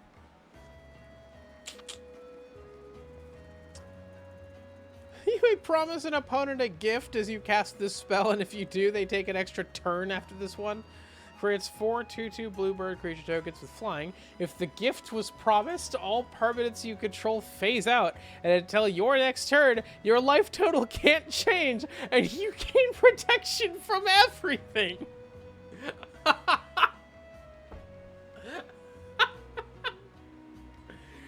Oh, that is awesome. Oh, that's such a funny card. Just... okay. I gotta roll with white now because I need that in my deck. That's so fucking funny. That is so funny. I wouldn't say I'm addicted. I would say I am a high-risk, profit-motivated opportunist. That's a very creative way to have said that you're addicted to gambling. I love this card. This is so fucking funny. Oh, it's so funny. Guys, it's brilliant. It's perfect. It's everything I would ever hope for in a deck like this. Just here, have an extra turn. I'm gonna chill back, like I'm not even paying attention anymore. I'm just gonna shut my eyes, take a little nap for the next 5 turns. Sounds great. I love that. I need to build a white deck now. I have to. And as it turns out, Pramicon is white, red, blue, so that would fit the bill. There's also Miss Bumbleflower, but again, I don't really like how streamlined that is. Search your library for a plains, island, swamp, or mountain card. Put it onto the battlefield tapped, and then shuffle.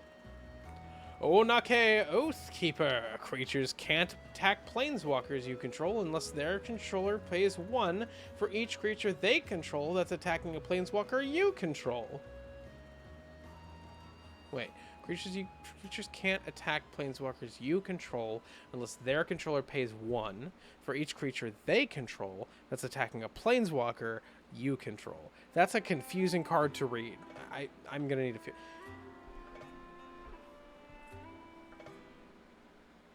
Oh, okay. It's just the same thing as the thing we were reading before, except it's specific to planeswalkers. Got it. Took me a sec. Creatures can't attack you unless their controller pays 2. Yeah, so it's this, but for planeswalkers specifically, and it's a creature that does it.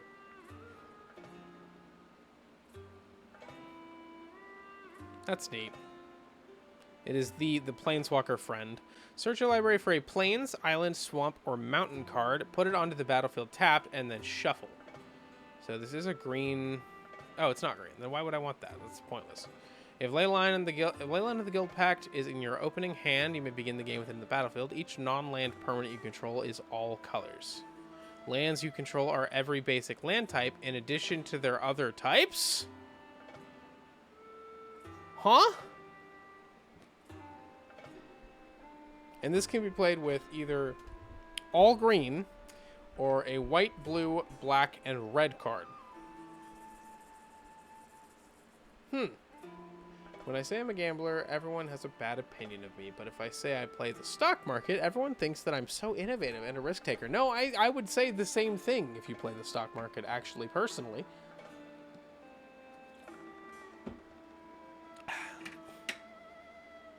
Acre Moon Gauntlet. Planeswalkers you control have Proliferate and take an extra turn after this one. Dude, what the fuck? Creatures removed from the game entirely. Creature's controller. Okay, 1-drop that exiles any creature and gives the opponent life equal to that creature's power. That'd be pretty fitting. Search library for up to 2 basic land cards. Reveal those cards, put one onto the battlefield tapped and the other into your hand, and then shuffle. God, green is such a strong, like, deck type. I love green.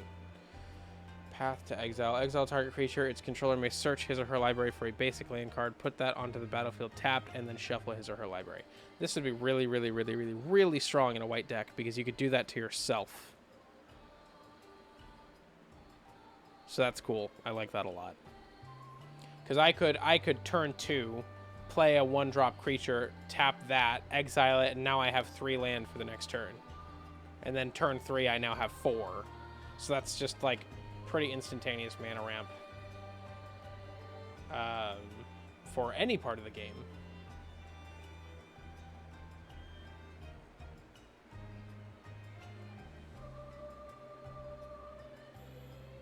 I thought you can only control 1 legendary creature, period. What is the ruling on that?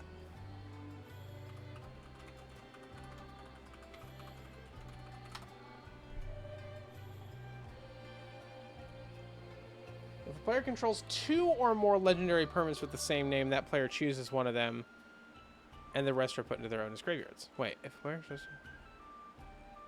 Oh, well, yeah, that's what I thought. So what...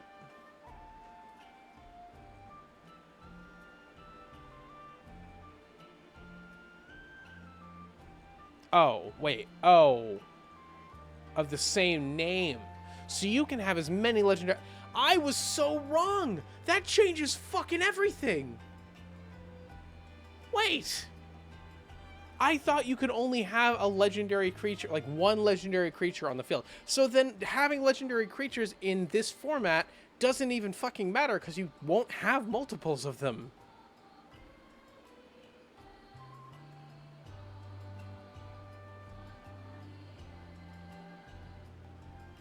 That's funny. Okay, that changes a lot of my thinking.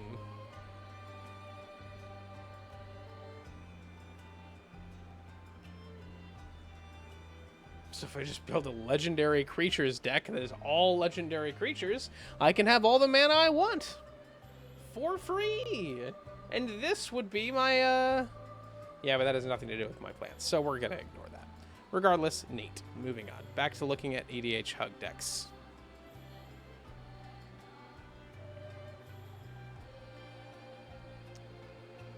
Untap all permanents you control during each other player's untap step? Huh. That's a little strong, don't you think? Each player creates a colorless artifact token named Banana with sacrifice this artifact, add red or green, and you gain 2 life. Whenever an artifact an opponent controls is put into the graveyard from the battlefield, put a +1/+1 counter on each creature you control. That's an ape or a monkey. So wait, do tokens hit the graveyard? Hang on. That's another great ruling question. Do tokens hit the graveyard in MTG? A token going to the graveyard will cause all relevant abilities to trigger. However, it will cease to exist the next time state-based actions are checked. You'll not be able to reanimate your angel tokens. So if a token dies, it does hit the graveyard and then gone. So, basically, I'm going to give you free mana and life. And in exchange, you let me put +1/+1 counters on my monkeys. That's a good one. That's a really good one. Whenever an artifact is graveyard, put a +1/+1 counter on each creature you control that's an ape or a monkey. So if I build a monkey deck. Funny monkey deck. Funny monkey deck gives me lots and lots of +1/+1 counters. And in exchange, you get as much mana and as many cards as you want. Neato. Very cool. Like that.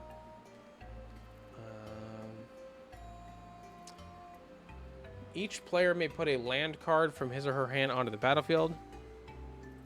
Then each opponent who didn't draws a card. Hunted Wumpus! Wait. Hunted Wumpus enters the battlefield. Each other player may put a creature card from their hand onto the battlefield. Okay. Sizan, Perverter of Truth. Perverter of Truth. At the beginning of each player's upkeep, that player loses 2 life and draws 2 cards.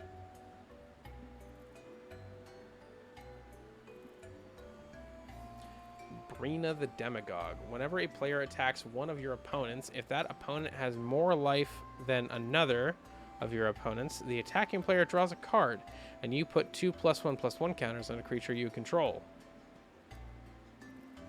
Neat. Kind of an interesting one. I'm not sure that that does enough to the game state.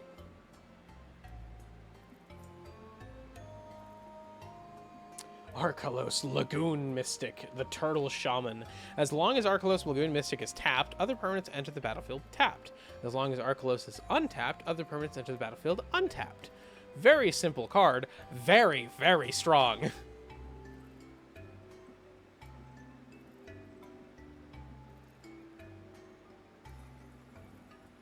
Especially as a commander, because you can play him whenever. Fog, lovely card. Always a big fan of Fog. Helps a lot in various situations. Oh, we're on instance now. Wait, no. I've run out of creatures. Crab Mutant. Alluring Eyes. Goad target creature an opponent controls. That player draws a card. You add red. When Druid of Purification, another drink key, thank you, Conduct. At the beginning of each player's end step, that player may draw a card if a player other than you lost life this turn.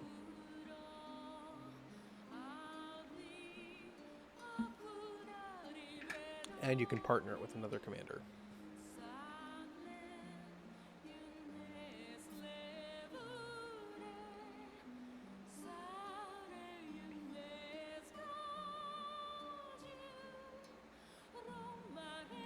So, so they draw 3 cards a turn, but they lose 2 life every turn? That's pretty brutal. Whenever Sergeant John Benton deals combat damage to a player, you and that player each draw that many cards. Interesting. I really like Gormoldrek as well. The same worm telling me to always take shaped glass. You will deal so much damage, you won't need to worry about HP. You'll be fine, I promise. No one needs HP if you have max damage and you only reduce your HP by half. It'll be amazing. Exactly. Real, bro. Okay, I gotta be real, chat. It's between Kibo Uktabi Prince and Primicon Sky Rampart for me. So let's go over these 2 cards together.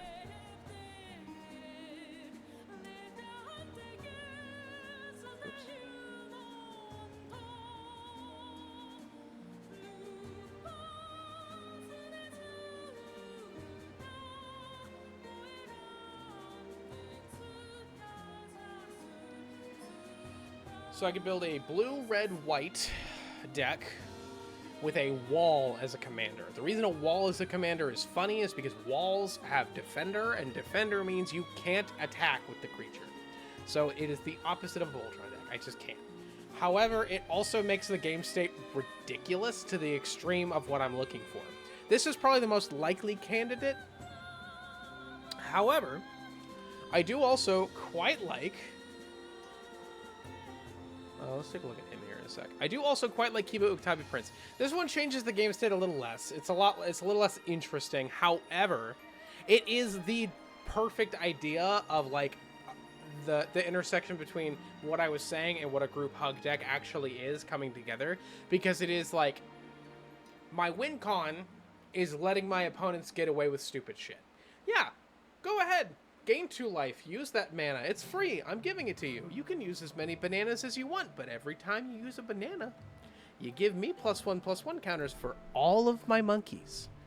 And when I play a monkey, that gets buffed based on the number of counters it has, or a monkey that gets buffed based on its stats alone, suddenly you're not going to want to take those bananas anymore. But guess what? You're going to get one every turn anyway, because I love you and I'm here to help. Mwah. Oh, by the way, I'm going to swing for 8 with my fucking gorilla.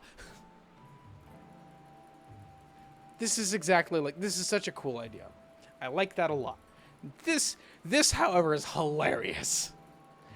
The fact that, okay, the entire game state now is, because I have this creature on the field, y'all motherfuckers gotta pick a target on the right, and only on the right, and only to your immediate right. So when we're going in a circle, the reason why this is funny is because it's gonna create a ton of hostility between the person that went before you. So if the circle for turns is clockwise, I will make sure that the target opponent has to be the one to the right. So when that opponent does a bunch of shit, and your turn comes up, you're like, all right, I can only attack you, and as it turns out, I fucking hate you right now. So all of my creatures are going to swing at you specifically. That is really fucking funny. Let's take a look at Commodore Guff, because you can have a Planeswalker as your commander, if I'm not mistaken. Yeah. Let me open a new tab. At the beginning of your end step, put a loyalty counter on another target Planeswalker you control. So this is for multiple Planeswalker decks. Create a 1/1 red wizard creature token with tap, add red, spend this mana only to cast a Planeswalker spell. Sacrifice 3 loyalty counters to draw X cards, where X is the number of Planeswalkers you control. So if I control 5 Planeswalkers, and I spend 3 of that, that's not really a very good that's not really a very good deck for what I was talking about. I don't know why that was in that pile, but I'm gonna ignore it and move on. I've heard of rat cracking wit. This one can't be your commander though. Whenever you cast a non-creature spell, put a loyalty counter on rat cracking wit. Creates 1/1 blue and red otter creature token with prowess. I don't know what prowess says. Draw 3 cards and discard 2 cards. Draw 3 cards. You get an emblem with instant and sorcery spells you cast have storm. What's prowess do? Where's my... There it is. P. Prowess. I passed it. No, I didn't. Wait, where's prowess? God damn it. Is it under the discontinued ones, maybe? No. Is it under the top ones, maybe? No. Wait, there it is. Ha! A creature with prowess gains +1/+1 whenever a non-creature spell is cast by its controller. If a creature has multiple instances of prowess, each triggers separately. Prowess has introduced... Yeah, I don't care about that part. Don't need this. Not what I had in mind. Okay, I think... it's kind of hard to decide. With Kibo, I'm encouraged to do a mono green deck, which I kind of don't want to do in Commander format. Obviously, I could do anything. I don't necessarily have to do mono green. With Pramicon, though, I can't play green, because I already have 3 mana types, and I don't want to encourage myself to play more than what my commander costs in a deck where my commander costs 3 different colors. But if I was going to add a 4th color, it would be green, because there's a ton of green cards that very heavily synergize with this. What is Omanth Locus of Paul? I read you earlier. If you would lose unspent mana, that mana becomes black instead. At the beginning... Wait, so you just keep it, but it's black now? That's... Huh. At the beginning of your pre-combat main phase, look at the top card of your library. You may reveal that card if it has 3 or more colored mana symbols in its mana cost. If you do, add 3 mana in any combination of its colors and put it into your hand. If you don't, reveal it and put it into your hand.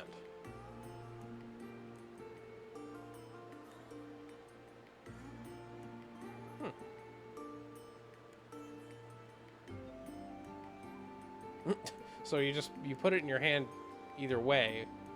It's just in one instance you get the mana to play it, and in the other instance you don't. And it says it has 3 or more colored mana symbols, meaning it doesn't have 3 different colors, but 3 mana symbols in general.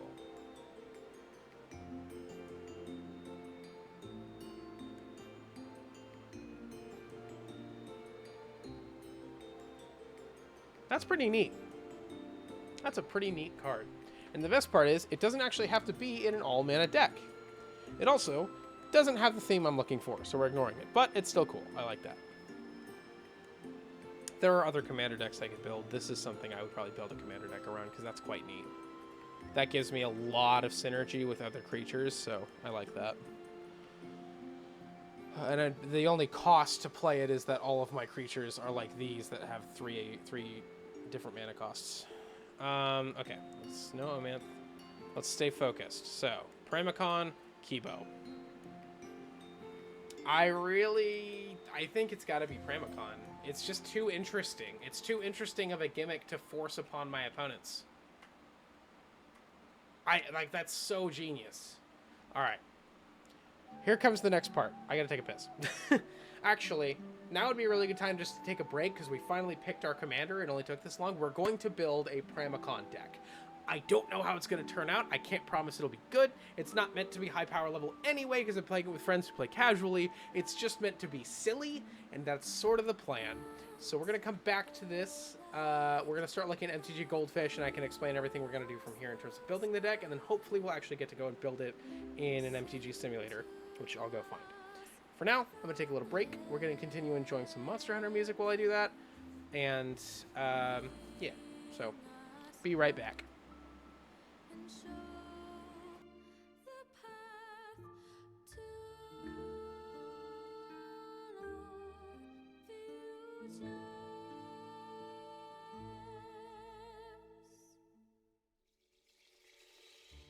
Shining in the night, upon wings you'll fly, hope from the dark, brightening the sky, just like the sun, our salvation, enlightened by you.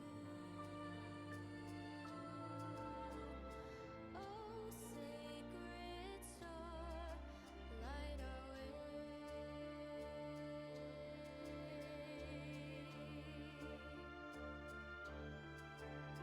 On scarlet wings, take our wishes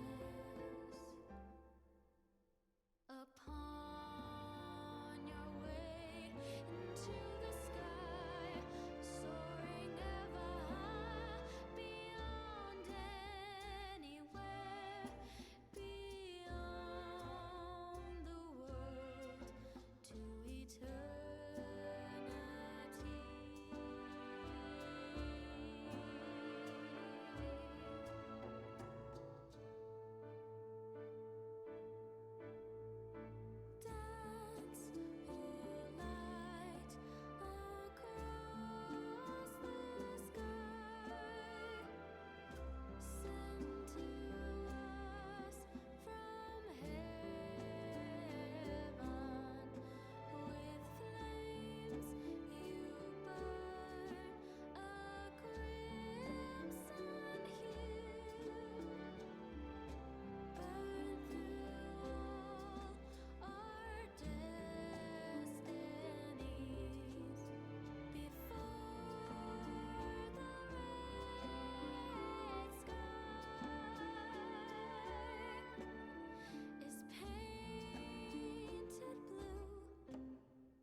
Okay, chat, we're back.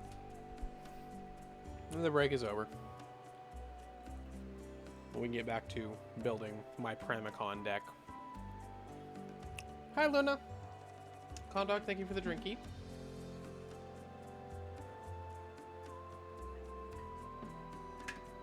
Gonna need to refill my water soon. Okay. Let's get to work. Blue, red, white. We're going with Pramicon Sky Rampart as my commander.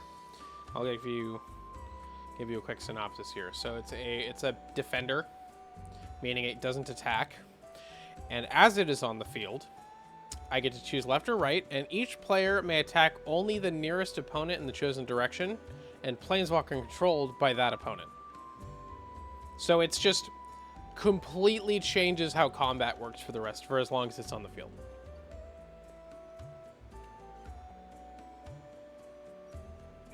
Excuse me.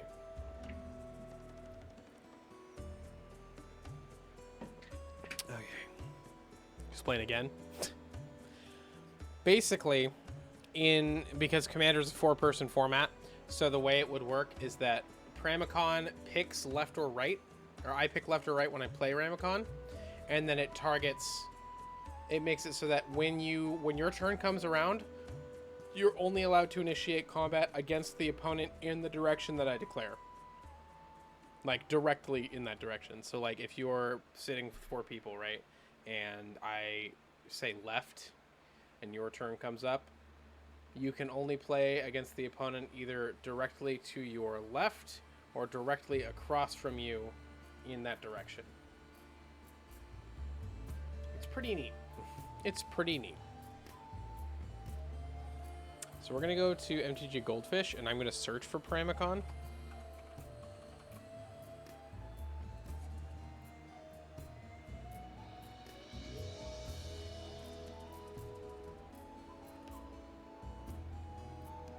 And we're going to look for decks built around Pramicon.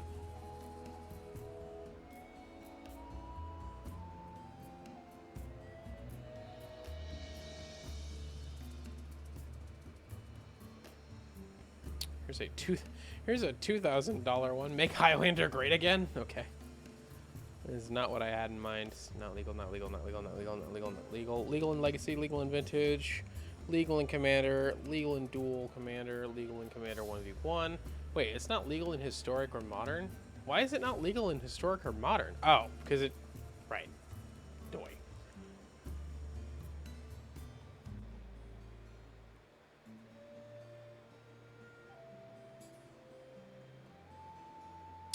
Trying to figure out what the hell I'm looking at here. This card is apparently $3. Obviously, I don't want to spend $600 on this deck. So let me look up decks.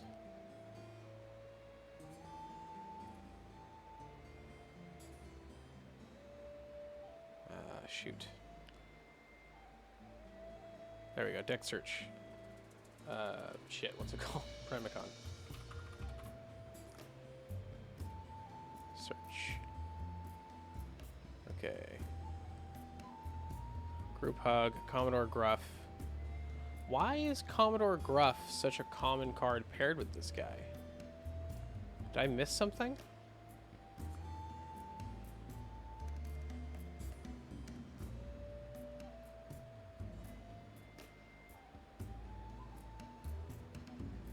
Because it makes it so that... Oh, because it makes it so only one person can attack my planeswalkers, so it heavily limits the amount of damage planeswalkers can take.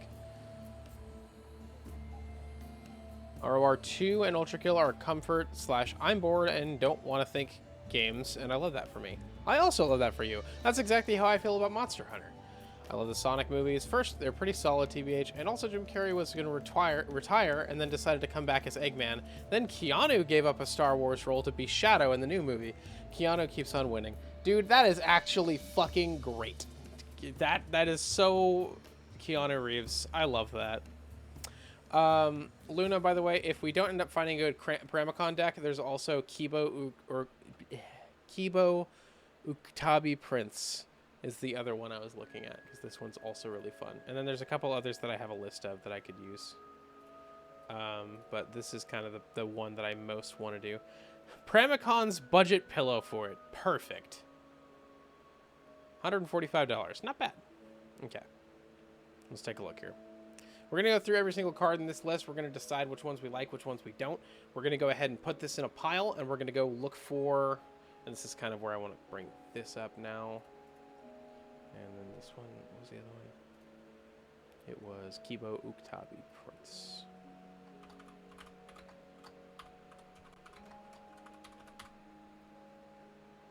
Okay.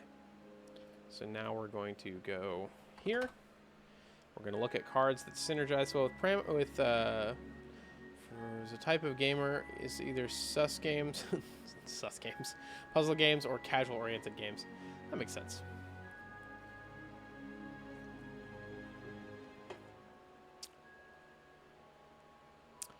Goblin Diplomats. 2-drop, each creature attacks this turn if able. That's a funny one. That's a funny one. That's a funny one. Okay, let's move on. Green spells and blue spells you play cost 1 less to play. Neat. So blue spells I play cost 1 less. It's pretty strong. Wall of Omens enters the battlefield. Draw a card. So the pillow fort is that it's a bunch of walls. Got it. We have Wall of Frost in here. Whenever Wall of Frost blocks your creature, that creature doesn't untap during its controller's next untap step. Bothersome Quasit. It's a menace. Goaded creatures your opponents control can't block, and whenever you cast a non-creature spell, goad target creature an opponent controls. So you could theoretically lock the opponent that you decide is you the only one that can attack you out of attacking entirely just by goading all of their creatures with Bothersome Quasit. That's evil. Warframe was that game for me for a while. Yeah, true. Guafa Hazid Profiter. Put a bribery counter on target creature you don't control. Its controller draws a card. Creatures with bribery counters on them can't attack or block. Denial, Defender, and Flying. Shroud. So I'm getting it. So basically the way Pramicon works, way Pramicon decks work, is to lock. You make it so everyone can only fight the opponent in a certain direction of them, and then you lock the opponent in that direction relative to you from being able to do anything. And then once they're fully locked out, you start doing the same to other opponents so that when they inevitably die from not being able to do anything, then they are then the next one in line is also locked out already. This is pretty good. As well as more relaxing puzzle games like Quilts and Cats of Calico, a little to the left. And see, that's what I always thought is like, those are your comfy games, is the ones that's like just like really low-key puzzle games with no risk. The best part is none of these cards are particularly expensive on their own. The most expensive card in this deck is Rhystic Study. Whenever an opponent plays a spell, you draw a card unless that player pays 1. I don't even need that. That's not even a card I would play, personally. So that saves me $50. That puts this down to $100 in the deck.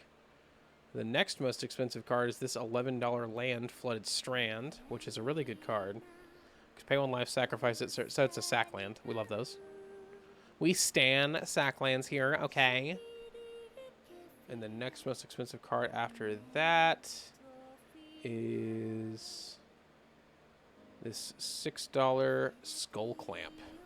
Equipped creature gets +1/-1. Whenever equipped creature dies, draw 2 cards, and then equip.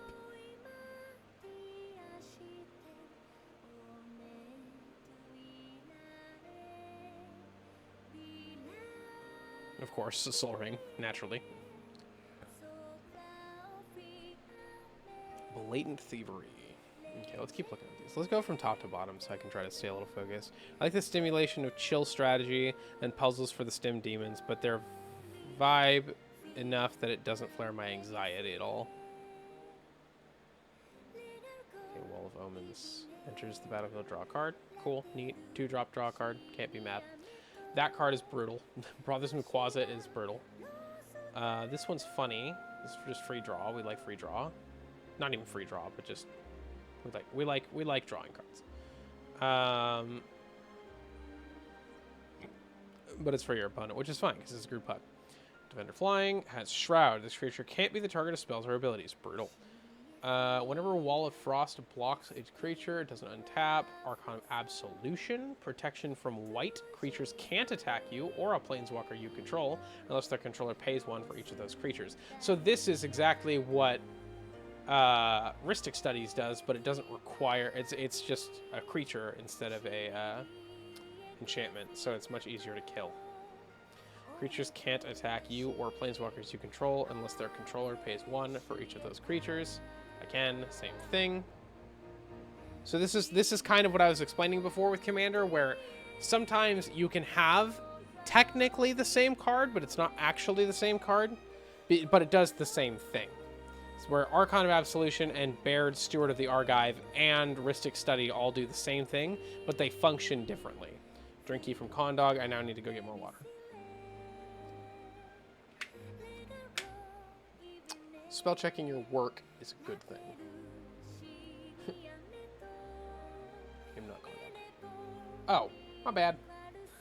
I'm sorry, Luna. I'm used to Condog reading them. Thank you for the drinky, Luna. I'm sorry. Fumiko of Low Blood has Bushido X, where X is the number of attacking creatures. Whenever this creature blocks or becomes blocked, it gains +X until end of turn. Creatures your opponent control attack. Oh, creatures your opponents control attack each combat if able. Oh, so Fumiko Lowblood just says, all right, total war. Every single one of you is going to do exactly what you should do, and just boop, boop, boop. But that's only if they do, that's if they don't skip combat, which I believe you can do. When Palace Jailer enters the battlefield, you become the Monarch. When Palace Jailer enters the battlefield, exile target creature an opponent controls until an opponent becomes the Monarch.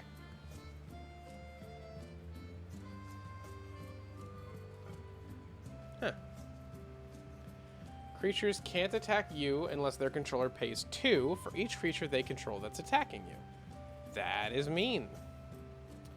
At the beginning of your upkeep, put a filibuster counter on Azor's Elocutors. Then if Azor's Elocutors has 5 or more filibuster counters, you win the game. Whenever a source deals damage to you, remove a filibuster counter from Azor's Elocutors. So this just fucks you, because only you can actually attack me, so other sources would have to find a way to deal damage without attacking me. I can send you mine for a bit of structure reference, and I'd like to know what you think. Sure, Luna, yeah, we can take a look at that. Whenever a source deals damage to you, remove a filibuster counter from Azor's Elocutors. That is fucking evil. So basically, as soon as I play this, all I have to do is keep one opponent locked out for 5 turns, and then as long as the other 2 opponents don't have burn cards, I win. Because they can't do anything about that, except for kill Azor's itself. So that also continues the whole changing the game state thing, because now I'm the only threat, but you can't target me with attacking, so you have to find another way to get rid of this creature. Granted, at turn 5, when this would theoretically become applicable, that's a little tricky. Oh, hey, I know what card I want to replace Rhystic Studies with. I just realized. Hang on. Where'd it go?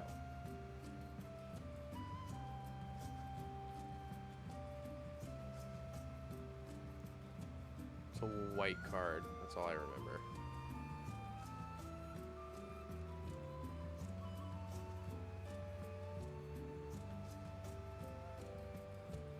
I think it might have been an instant, not a source rail. Let me check.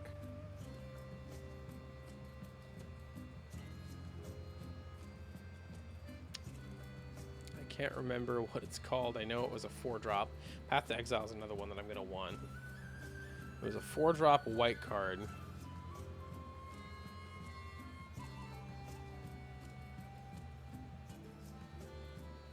Was it an enchantment, maybe? I do have Enlightened Tutor. I forgot about that. Your temples and her attack.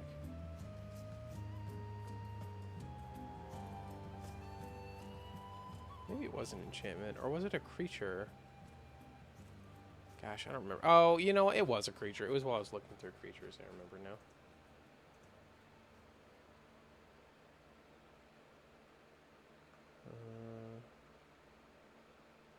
Where are you? Blazing Archon? No. Outstanding. Actually, I think I saw that in here, didn't I? Oops, not that one. Yeah, it's right there. Yeah. Just no one can attack me, and also everyone can only attack the person directly to their right. Fuck you. An opponent gains 1 life. Upkeep, put an age counter on this permanent, then sacrifice it unless you pay its upkeep cost for each age counter on it. That's a funny one.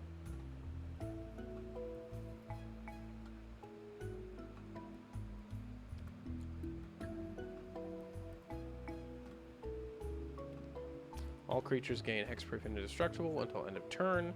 Players gain hexproof until end of turn. Players can't lose life this turn, and players can't lose the game or win the game this turn.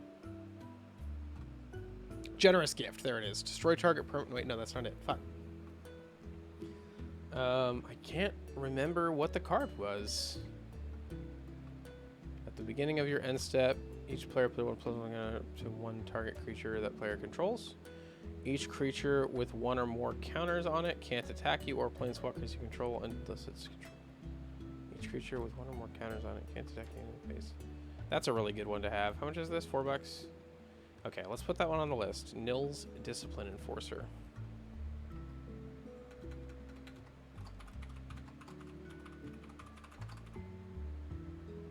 Fucking caps lock. Discipline Enforcer. Excellent, excellent. It's only a 3-drop, so it's pretty easy to find a card to sub that for. If I just spaced out and started talking to you like it's a VC. It still needs mana rocks and doesn't have land, which is why it is only 64 cards. Okay, gotcha. Gotcha. Took me a second to piece that one together. Yeah, I have that one in there. Can't read texts right now.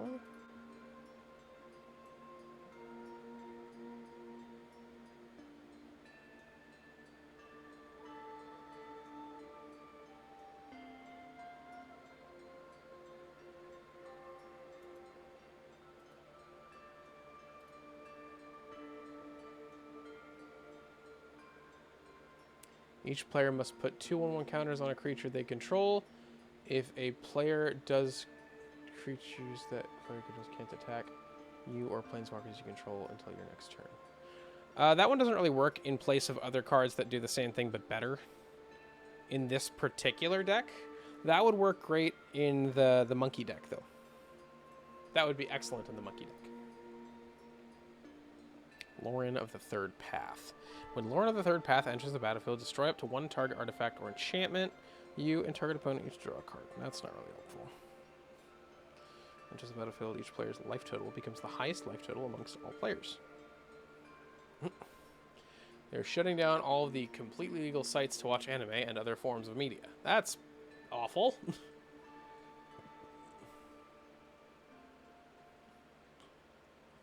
Untap all permanents you control during each other player's untap step. Would be really strong.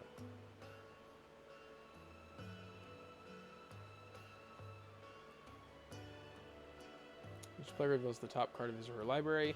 Put the revealed cards into their owner's graveyards. If you don't, each player draws a card. AKA, they add the card from the top of their library to their hand. I can give you my corn cheese roll if you want. I don't want to pay $20 a month to watch all my... Oh, corn cheese roll. Got it. It took me a sec. Did I have this one in here? Once that player draws a card, you add red.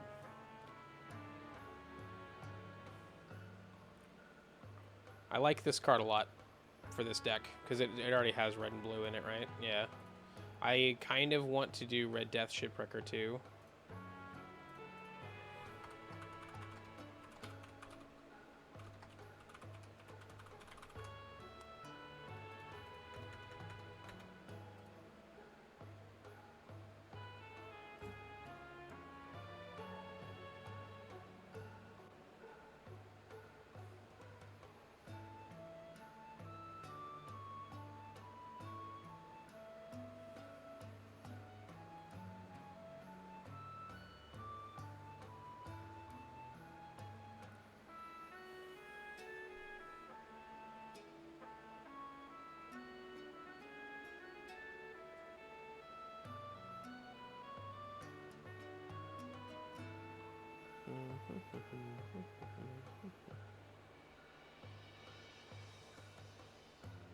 Wait.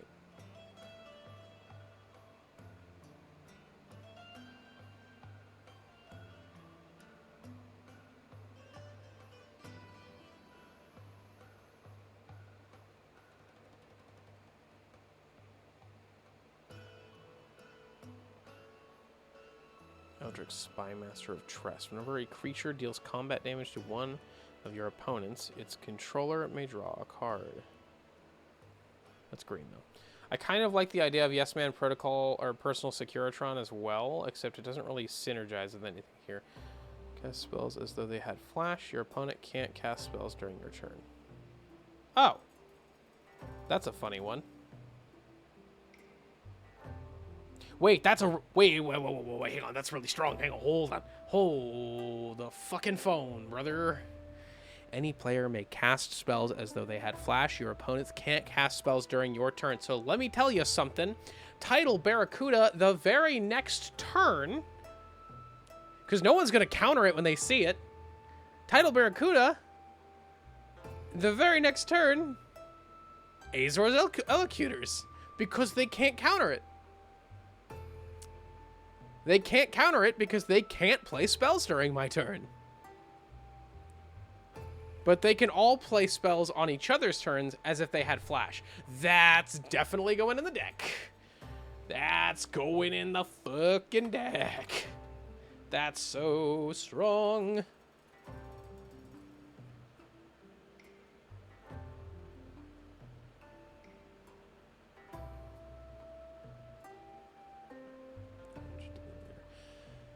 Okay, where's the thing? There it is.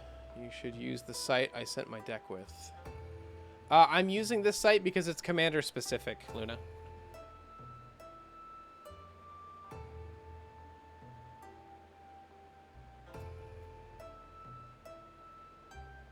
And I'm also probably not using it correctly because I haven't ever used it before. Yeah.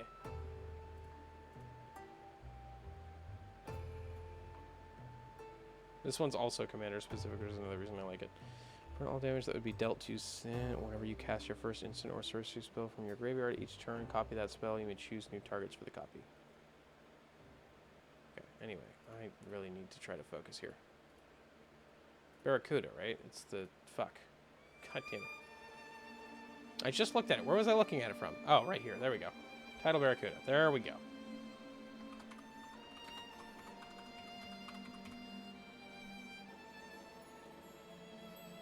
I gotta use the bathroom. I gotta pee again. It's fine. I need to go get more water anyway. It works out.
Okay, another drinky, thank you. I meant like to plan cards, not to look them up. What do you mean to plan cards? I'm confused.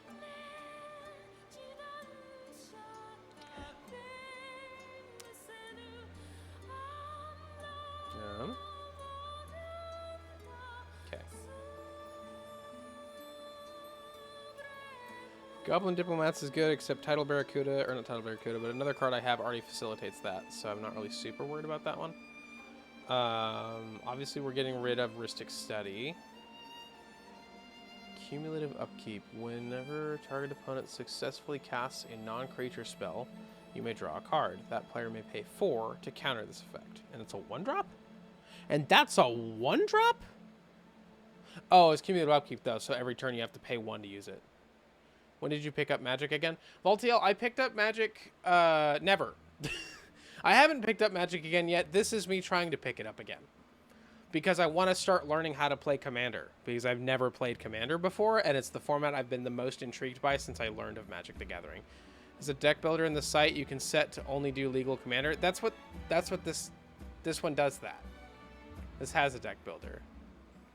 I'm just looking at other decks so I can get a frame of reference for what goes well with this deck.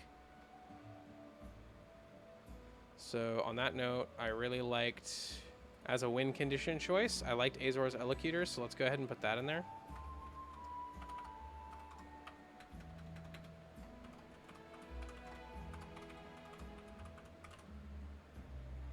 Then why the text doc? The text doc is for specifically like having the cards here so that I know which ones I'm looking at, and then when I go to build the deck, I don't have to go find them again. So yeah, because the deck builder is its own page, so I could just theoretically open a separate page and do the deck builder that way, and that would probably be faster and smarter. But you know, I didn't think about it, so yeah.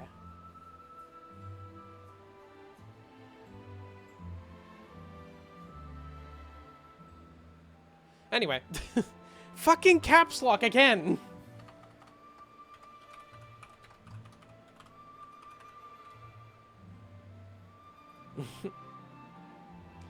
Supreme Judge. Whenever a creature attacks you or a planeswalker you control, you may draw a card.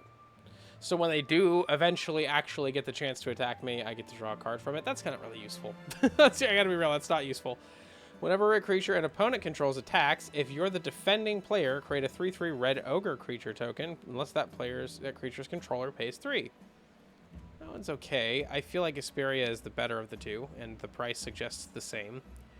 Windborn Muse is good. Palace Jailer's dumb, and I'm not using it, because I don't like Monarch as a concept.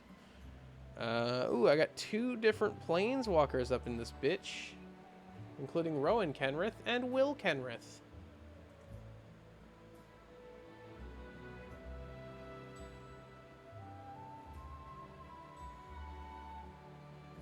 For each opponent, gain control of target permanent that player controls.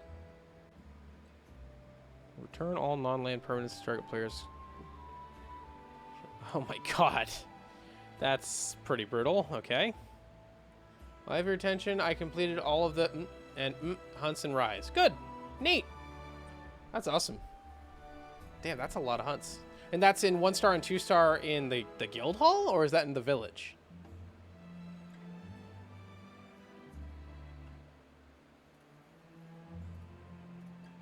I don't need this open right now. I can come back to Kibo later if I want to. Keep that one up. Keep that one up. Blazing Archon. I should write that one down.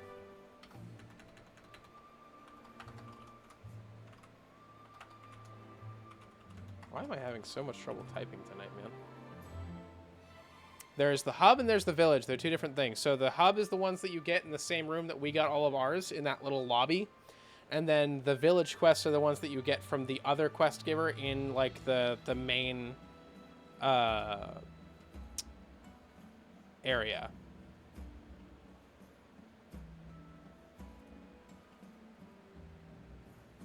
And Bothersome Quasit is also really good. Oops.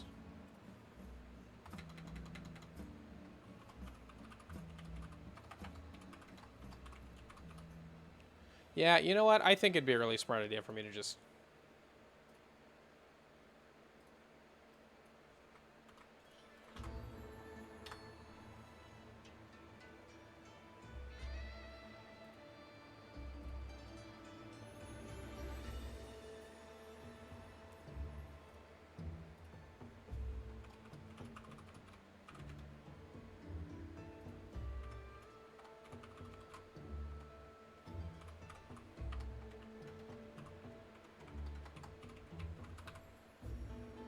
Perfect. Not Parmacon.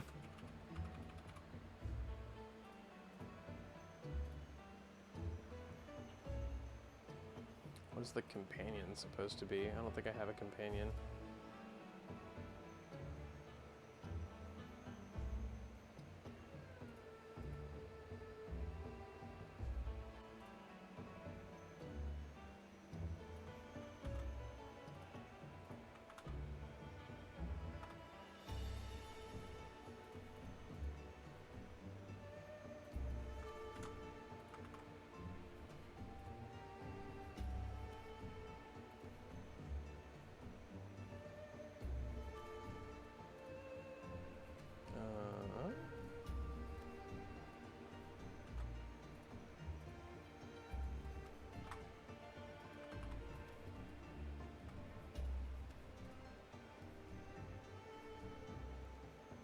So what's the build? So Valtiel, we're making a what's called a group hug commander deck, where the concept is essentially less about like winning the game and more about just playing with the opponent's bullshit.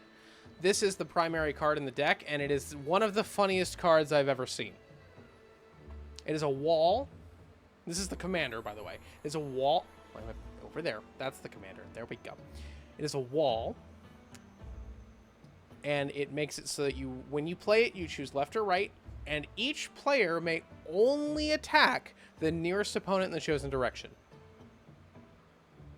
And planeswalkers that opponent controls. It can't attack anything else.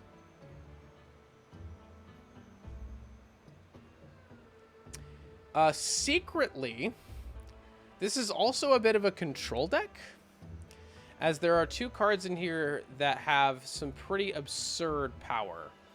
Firstly, this guy.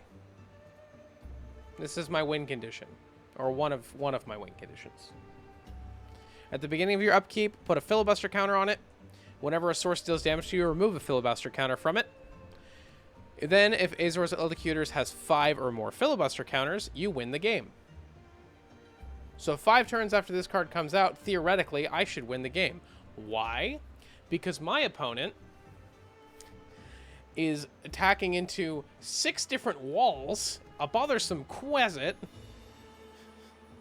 and various other cards, including Blazing Archon, that are just going to prevent it from attacking, and the other 2 opponents can't attack me, so the only way for me to lose out on that win condition is for them to deal damage to me by burn, or for them to kill my creature. And then I can give the creature hexproof. I could give myself hexproof.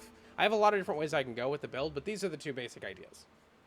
Unfortunately, that would actually just straight up be my commander, but it can't be. Azor's Eldecutors is not a legendary creature. Ergo, it cannot be my commander. Kazul is, though. That's funny. Anyway, Red Death Shipwrecker. Love this card. Very fun card. Very good control card. But this is a cool control deck because it's like, it's a control deck that doesn't really like stop.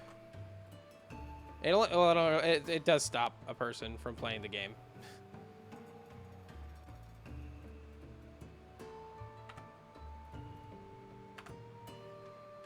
There we go. Add it by its correct name.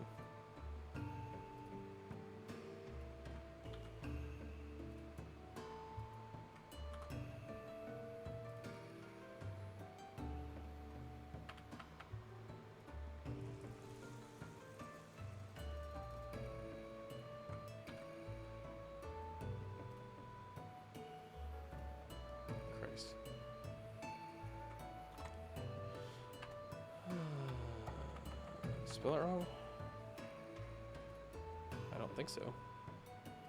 Anyway, weird.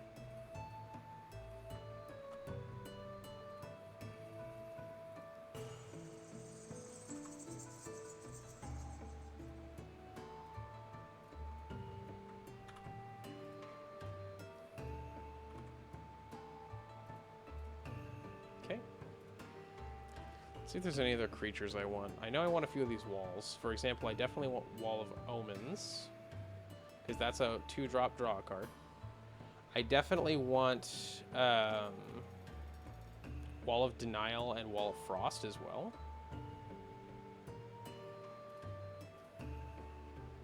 Oops, I don't need this anymore. I'm now officially done with this document. So let's save that. Sounds interesting. So the commander makes it so that his creatures can only attack / defend the closest card. No. Yeah, no. So so commander's a 4-person format, right? So the way Pramicon works is that you pick left or right. The opponent can only attack their opponent directly to their left or right, depending which one we pick. So if I declare left, and then I pass turn to the person to my left, they're only allowed to attack the next person in turn order. But the way I would do it, because I'm evil, is I would make it right, because if the turn order passes left, then you can only attack the person whose turn it is behind you. Meaning they just did all of their shit for their turn and passed turn to you. You just built up a ton of resentment for watching them do their turn, and now you have it's great because you only can attack them, and you have all this frustration with what they just did on their turn, so naturally you're going to attack them, and it's just gonna cause the game to crumple. And while the game crumples around me, I'm gonna win in 5 turns. It's great.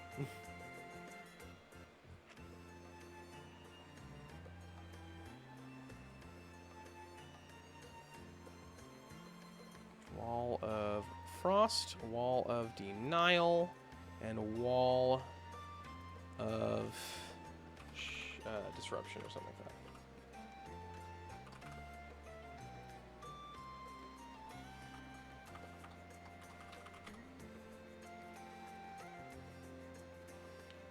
Wall of Omens. Copy.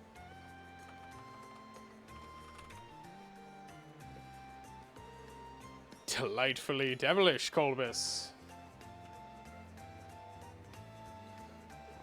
In my mind, this is a deck that's like fun. It's like the fun version of a control deck, because it's not just a control deck, it's a control deck that changes the game completely.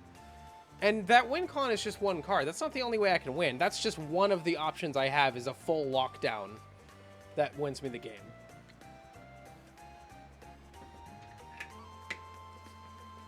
And I don't have to win. That's my favorite part about playing a group hug deck, is sometimes the goal is not to win, it's just to cause as much chaos as possible.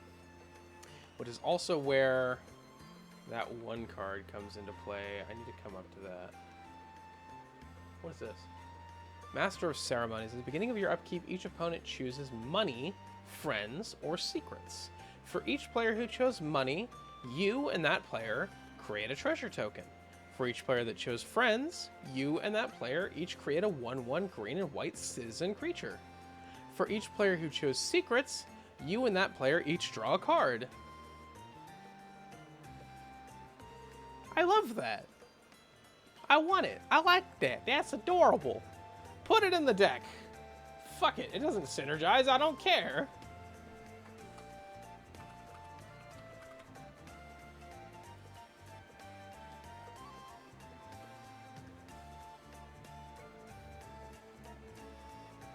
Oh my lord.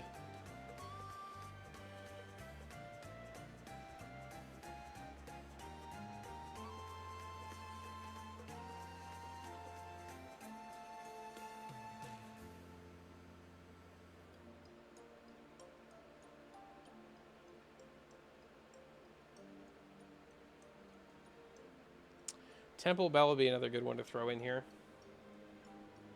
I'll keep Temple Bell in the back of my noggin, because I think that would be a really, really good one. Tempt with bunnies. I need Tempt with bunnies. Yes, that was the one I was missing.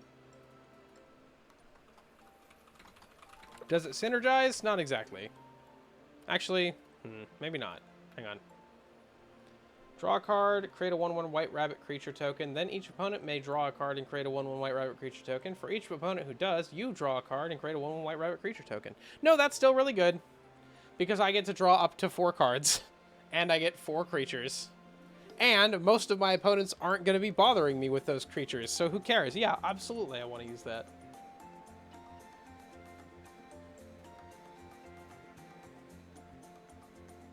In the worst case scenario, it's just free blocking. There it is! That's the card! Perch Protection! This is it. Gift an extra turn. Create 4 blue 2/2 blue bird creature tokens with flying. If the gift was promised, all permanents you control phase out, and until your next turn, your life total can't change, and you gain protection from everything. I can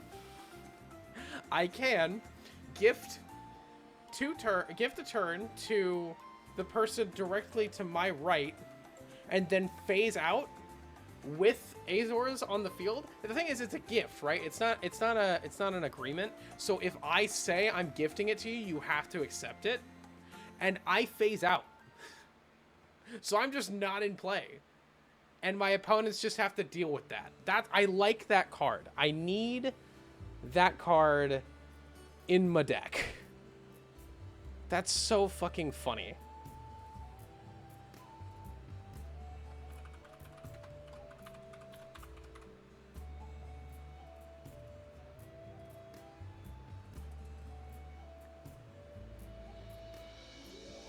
I could actually play Zedruu the Great-Hearted here too, which is funny, but there's no reason for me to do that. And I have a card for when tokens hit the graveyard, something neat happens. Oh, that was the monkey. That was the monkey. I remember.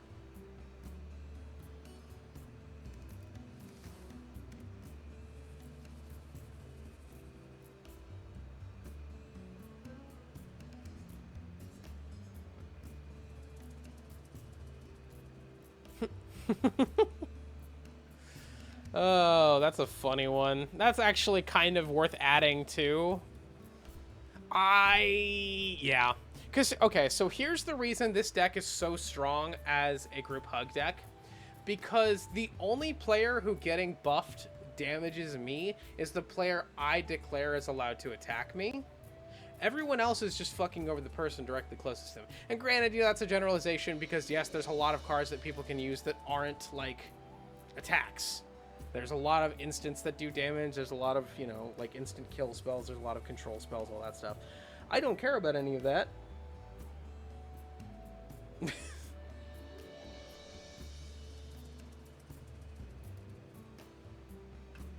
Yeah, I'm going to do Minds of Mo. I'm going to add Minds of Mo.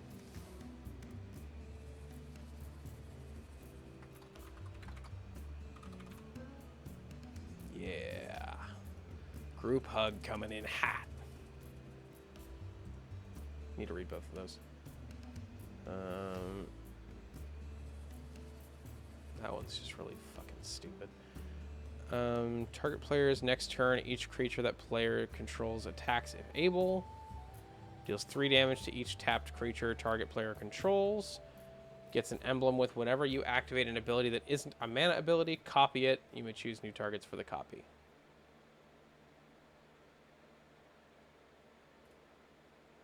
Until your next turn, up to 2 target creatures each have base power and toughness of 0/3 and lose all abilities. Whoa. You are truly wall of chaining this bitch. Wall of chaining?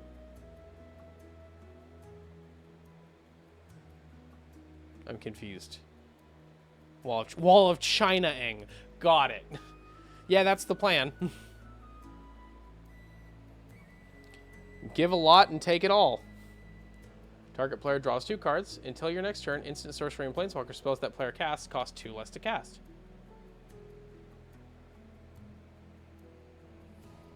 Target player gets an emblem with whenever you cast an instant or sorcery spell, copy it. You may choose new targets for the copy.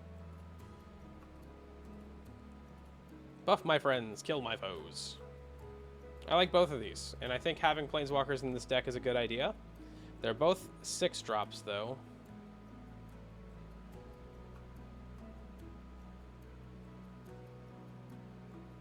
Yeah, my brainstorm in this deck is just going to be the funny Minds Aglow. Because it's funny. Path to Exile will be in here, though.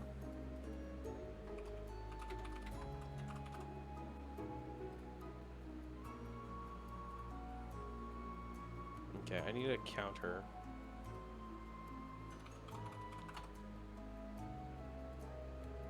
Sure. Hang on one sec.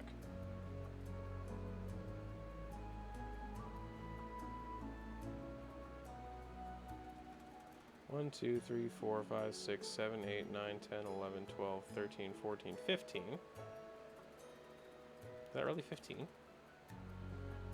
3, 6, 9, 10, 11, 12, 13. Yeah, 15. Wow. Wow, we already have 15 cards in here. Including Primicon, but whatever. Primicon. How many cards are in this deck total? It doesn't say the total. That's angering. Anyway. I don't think there's anything else in the creatures list that I want. Windborn Muse, that was one that I wanted. And then Windborn Muse and Fumiko Lowblood were the two other creatures. So we'll add both of those.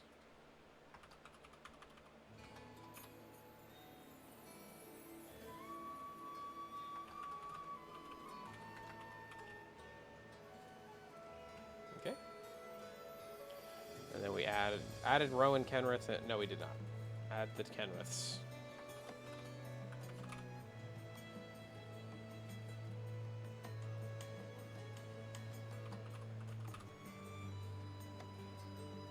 That's 2 more. Now we're at 19.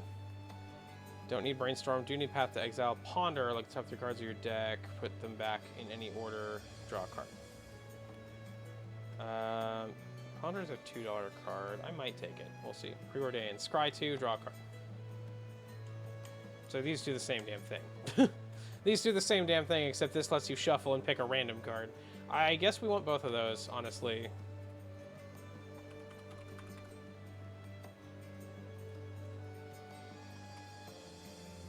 Shit, what was the other one? Preordain. That's 2 more cards.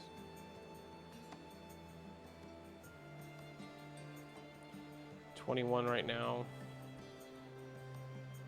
Siren's Call. All of target opponent's creatures that can attack must do so. At end of turn, destroy any non-wall creatures that did not attack. Play only during opponent's turn before opponent's attack. Siren's Call does not affect creatures brought under opponent's control this turn. Interesting.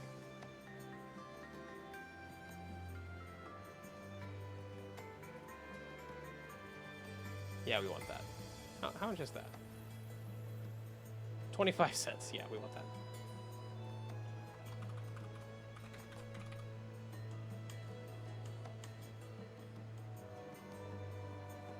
Hello, train.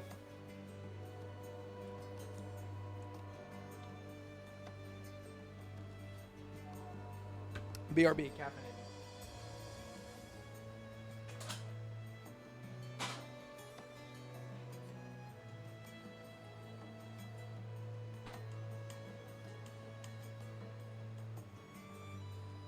Ladies and gentlemen, the second and last caffeine crack of the night. Life is good. Oh yeah, motherfucker, that's Raz. That's raspberry. Okay. Oh, we ran out of music. Wait, did we? No, we still got a full hour of music. Anyway. Want to double check real quick. There we're at 22. Is there anywhere that actually tells me the card total?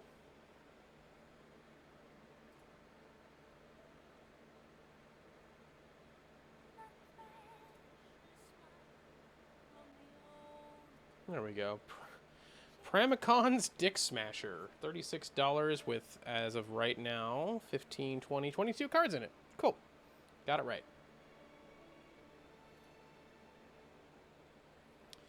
Storm Breath is the priority in Siren's Call. Swords to Plowshares.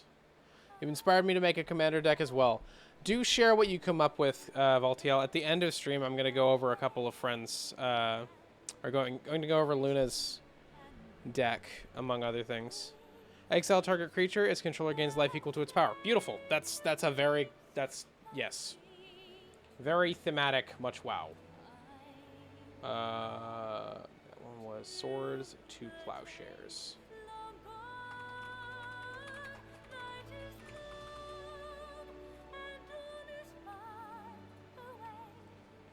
Real quick before I continue. 1, I need to make sure I tally that. 2, I need to copy all of these. Copy. And then I need to create an account real fast. So let me, here, I'm going to go to this so I can make the account without you guys having to see all my info.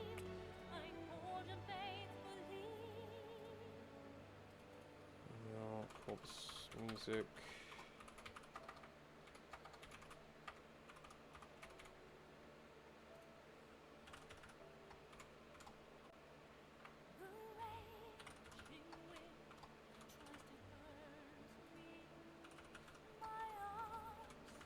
By the way, if you guys haven't figured it out yet by listening to my stream, Monster Hunter music is peak. Condog, thank you for the drinky. Luna, thank you for the drinky that I missed.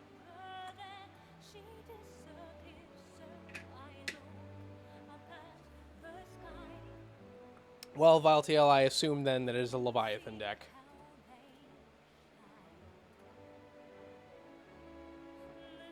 Screen name, Colbus. Oops. Screen name, Wizard Colbus. That's a bad idea, because if it ends up, yeah, no.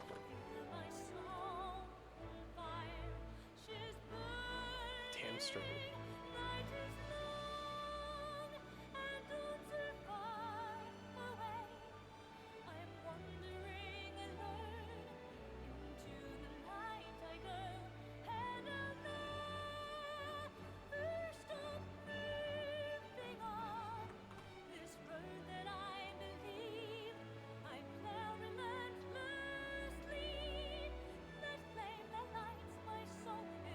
I forgot to name it. Oops.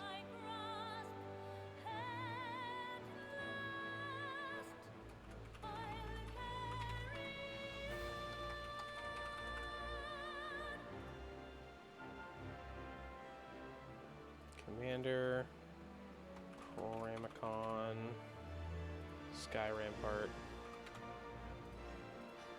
no partner, no companion, and update. There we go. There we go. Excellent. Let's continue. We're at 23 cards so far.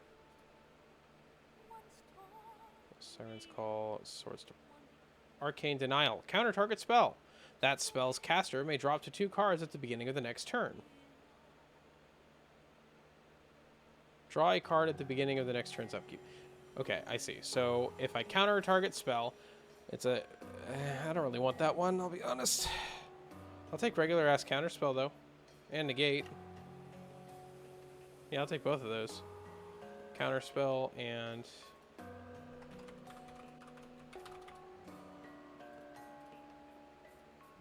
negate.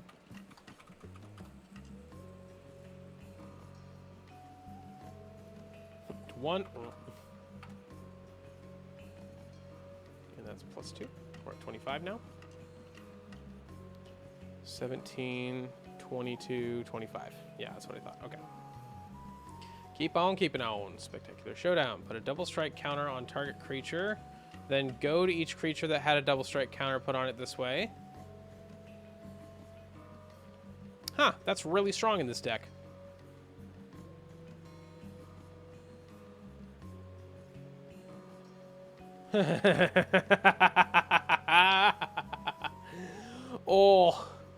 Oh, that's so good. Oh, it's so good. It's so fucking strong. Dude, overloading Spectacular Showdown like is a full lockdown for your opponent because they cannot attack with anything on the field that got goated. Only new creatures that come out can attack, and they have to have haste to do so. Why haven't I heard Proof of a Hero? I mean, it's relaxing music, so Proof of a Hero isn't even in here because that's not very relaxing. Oh, we can't see the cards. You're right. That would help. The one I was looking at was Spectacular Showdown. We can only see your face. Well, my face is very pretty, so I would appreciate it if you would just let me have my moment, okay?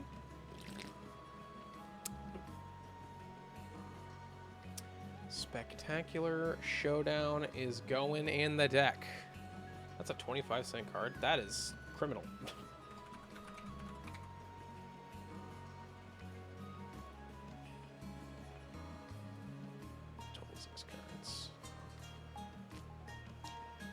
Stupor. Return target spell or non-land permanent an opponent controls to its owner's hand. Or it can be played as a land. Enters the battlefield, you pay 3 life. If you don't, enters the battlefield tapped. And you can tap it to play blue.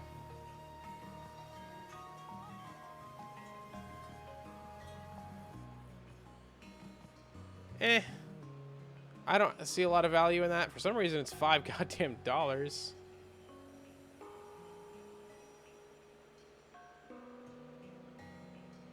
Return all attacking creatures to their owner's hand.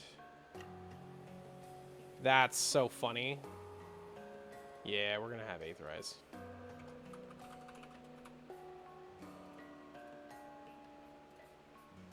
Biggest problem I'm seeing with this deck so far is that it kind of would be helpful to have some mana ramp.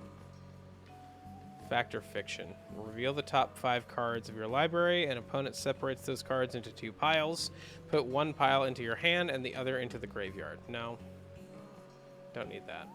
For each attacking creature, its owner puts it... Wait. For each attacking creature, its owner puts it on the top or bottom of their library. Pretty expensive. However, it does fully lock down the opponent for multiple turns if they don't put everything on the bottom of their deck, and even if they do, that sucks. Yeah, I like it. It's pretty good.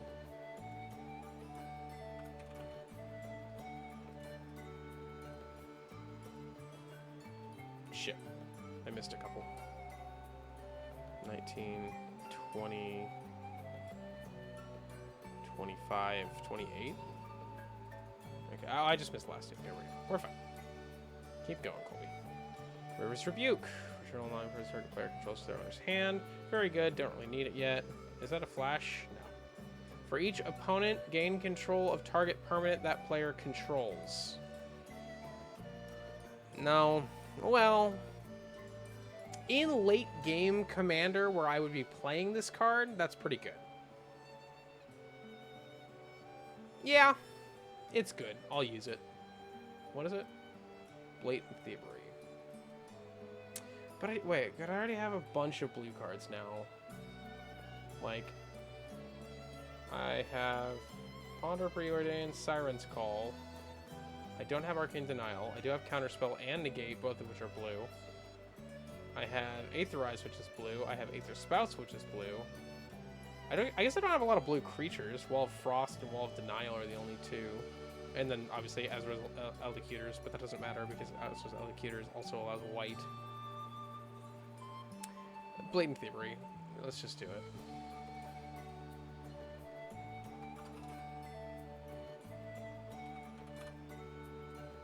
It's good. It's good. We should use it. It also is $4, though. Whatever. Not going to use Skull Clamp. I will use a Soul Ring. I would be foolish not to.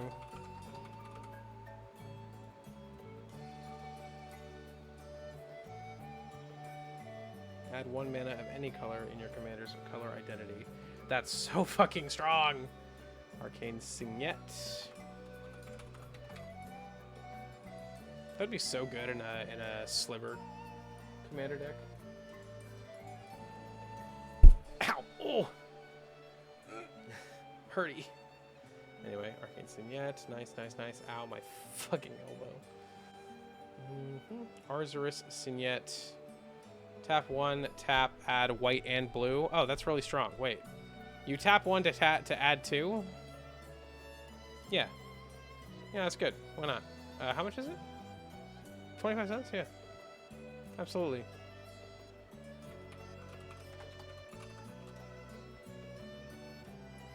Did I spell that right? How do you spell it? Azorius.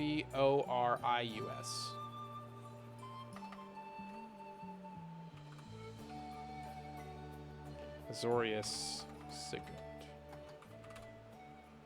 There we go. And that was Soul Ring, Arcane Signet, and Azorius Signet. For a total of 32 cards. And then Bloodthirsty Blade. Equipped creature gets +2/0 and is goated with the sauce.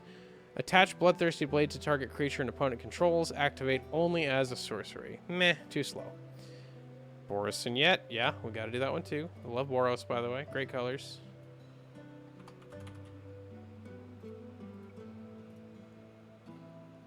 And is it Signet? Obviously.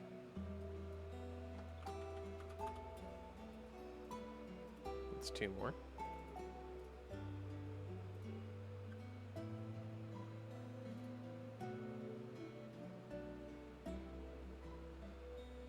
Fell Warstone. Add 1 mana of any color that a land an opponent controls could produce.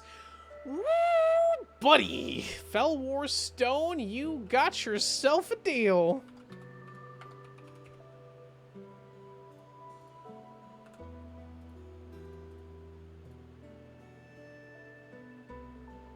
Lightning Greaves. Equipped creature has haste and shroud. It can't be the target of spells or abilities. And we found the addition to our win con. That is stupid. Lightning Greaves. It can't be attacked. It can't be the target of spells or abilities. I mean, it's perfect. As if by design.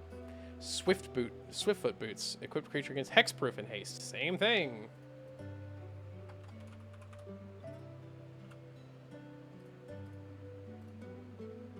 Talismans of Conviction. You can tap it to add colorless, or tap it to add red or white, and deals 1 damage to you. Talisman of Conviction.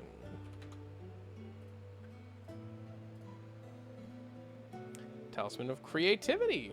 Same thing.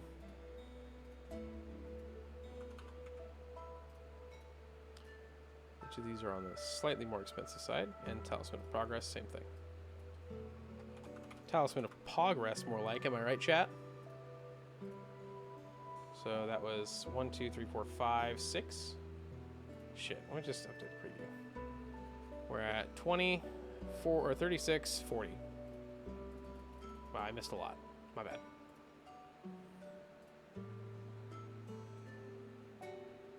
Mystic Remora. Cumulative upkeep. Yeah, I have... Unfortunately, it's $6, but I really have to include this card because all I have to do is pay 1 to keep it alive every turn. And whenever target opponent successfully casts a non-creature spell, I can draw a card, and the only thing they can do about it is pay 4 mana to prevent me from drawing a card. That is a little good. It's a little strong. Just a tiny bit. Curse of the Nightly Hunt. 3-drop, enchant player. Creatures enchanted player controls attack each turn if able. Well, don't mind if I do.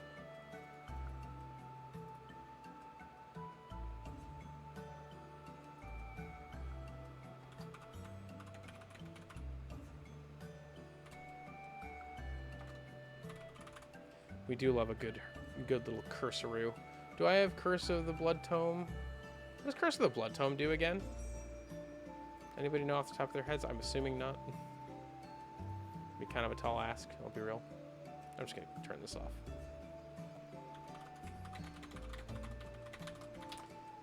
Curse of the Bloody Tome.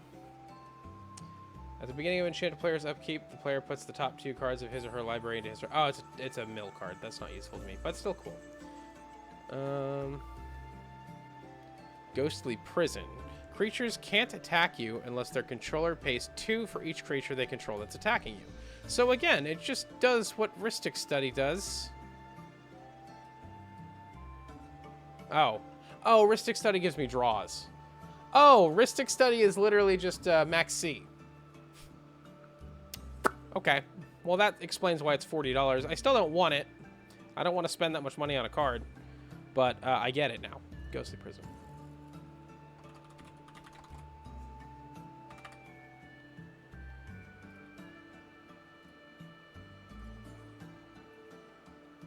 Martial Impetus. Enchanted creature gets +1 bonus and goaded. Enchanted creature attacks each other creature that's attacking one of your opponents. It gets +1/+1 until end of turn. That's really cool. And very group huggy. And I think I like it, and I think I want to use it.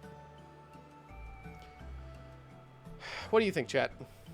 because so the way goaded works is that they can attack. The creature has to attack, and they can't attack the person that goaded them. If I remember correctly.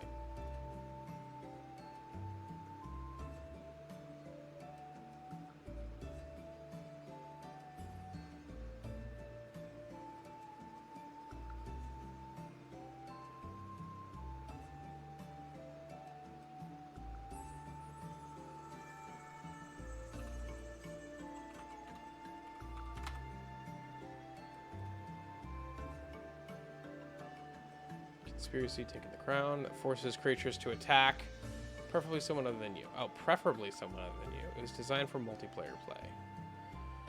A creature to be goaded until a player's next turn. A goaded creature has to attack a player, not a planeswalker or battle, other than you if it can. The controller of a goaded creature still chooses who the creature attacks. Okay, so if it can attack anyone except you, it has to. But if it can only attack you, it has to attack you. Yeah, exactly.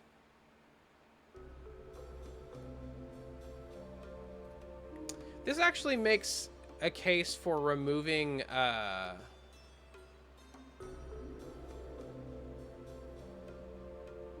Spectacular Showdown, because removing Spectacular Showdown is super good as an overload, but it goads every single creature, including your opponents. Including the opponent that can attack you, and because the opponent can't attack anyone else, they will still attack you. So it doesn't lock them out of attacking like I thought. We'll keep it in the deck for now if I can't find a better substitute, but I'm going to heavily consider removing it at this moment.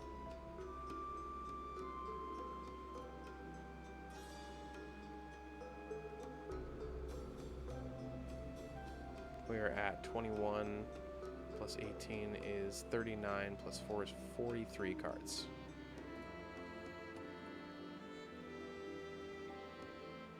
Propaganda. Creatures can't attack you unless their controller pays 2 for each creature they control that's attacking you. Psychic Impetus.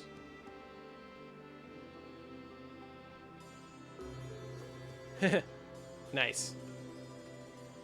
I had Ghostly Prison, which has the same thing. Wait, why would I use Ghostly Prison? Because Psychic Impetus is the same thing, but I get to scry. Oh wait, no, I forgot. I always forget. Commander is a format.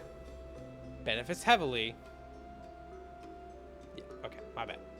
My bad. I want all of these. So Ghostly Prison, Propaganda. I want Psychic Impetus. And I kind of want Shiny Impetus too. Wait.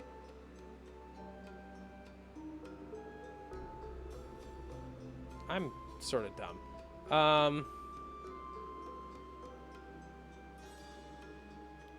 Vortex. Okay, I don't want too many Impetus though. Especially when I already have other cards to do. Okay, so Ghostly Prison is good. Propaganda is good. Martial Impetus. Whenever enchanted creature attacks, each other creature that's attacking one of your opponents gets +1/+1 until end of turn.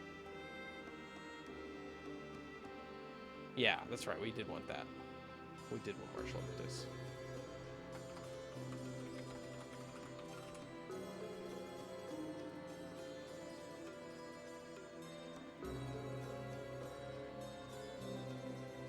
Psychic Impetus gives me Scry 2 anytime the enchanted creature attacks, which is also nice. Rhystic Study. Whenever an opponent plays a spell, you may draw a card unless that player pays 1. I don't want that, because that's $40. Psychic Impetus. Shiny Impetus. I create a creature token, which is... gives me mana of any color. Both of those are a little slow for my taste, and I already have a bunch of cards that have this effect. Scry 2 is not bad, though. I think Psychic Impetus will be the last Impetus style card we add. That's pretty good. Boom. Okay. Horrification. Creatures damage to you, put a gold counter on it. Each creature with a gold counter on it is a wall in addition to its other creature types. Walls can't attack. When Aurification leaves play, remove all gold counters from all creatures. So every time I do get hit by a creature, Aurification removes their ability to attack me. So yes, we do want that.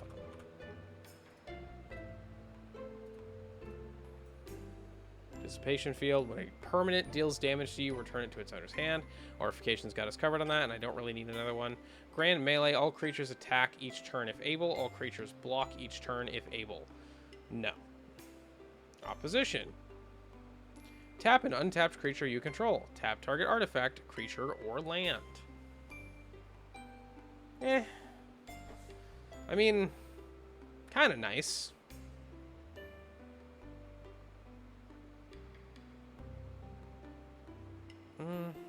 Yeah. Yeah, that's pretty good. I don't know. No, because here's the thing. I can't, it's an enchantment, so I can't use it at instant speed, which means I can't do it on my opponent's turn. If I can't do it on my opponent's turn, then at the start of their turn, they just untap the creature. And so the main thing I would use that for, I can't use it for. The only thing I could do with it is for my creature, for opponent's creatures that have abilities that they can do at instant. Wait, hang on. Or can I?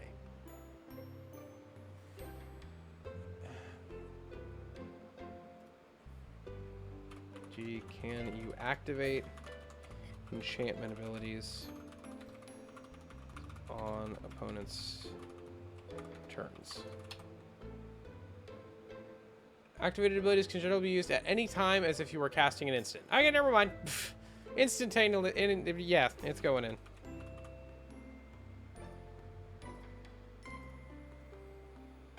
Rite of the Raging Storm creates creatures named Lightning Rager can't attack you or planeswalkers you control.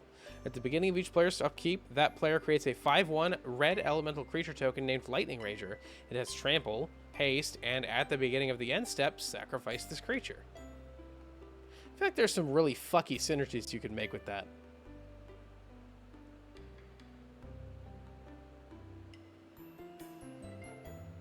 Okay. I'm gonna go with no. I think I'll say yes to Dissipation Field and no to Rite of the Raging Storm.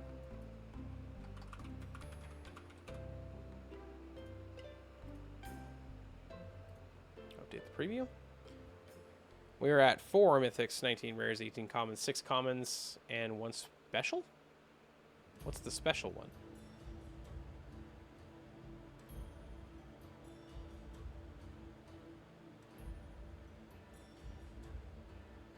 Has to be one of these, right?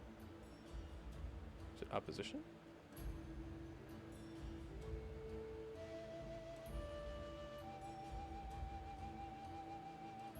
It's Commander legal. Apparently it's not legal in most other formats, though. Interesting. Alright, anyway. The lands I see. So we have a total of 23, 41, 47, 48. And I have 38 lands roughly in this deck based on what I'm seeing here. So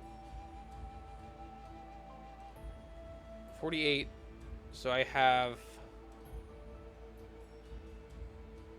14 more cards I can add. So let's go look at a couple of other Pramicon decks, like more expensive ones, and see if I can't find any good inspiration.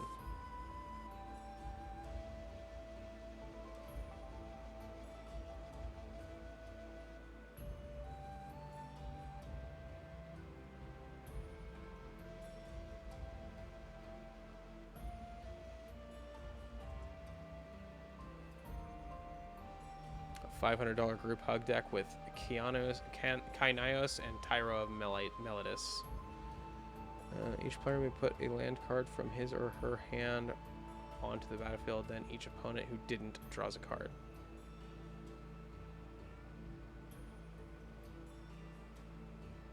Very strong. Unfortunately not really good for my deck because of the green cost. Also, it's $20. On an unrelated note.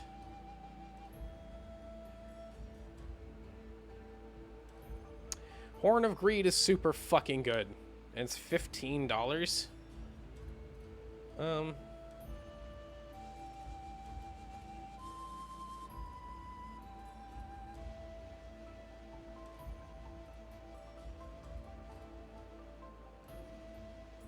Okay. So here's what I'm going to do. I'm going to use just these two for the rest of my reference, and we'll kind of go from there. I want to add all the lands from here onto this. I noticed that they have a lot of special lands. Not what I was expecting, I'll be honest. Okay. Attica Wastes.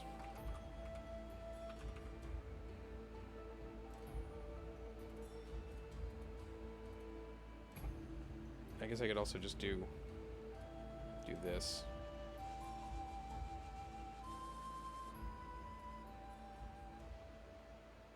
That didn't quite go how I expected.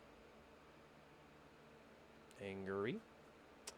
Can I just look at the deck list?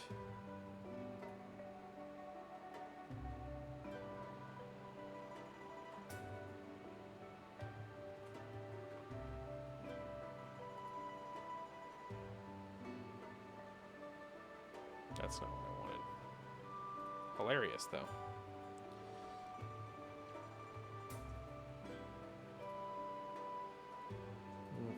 Oh, shit.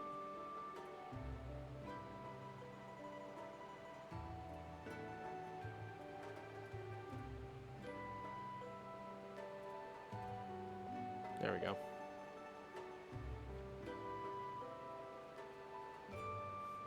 Of course it's in alphabetical order. God damn it.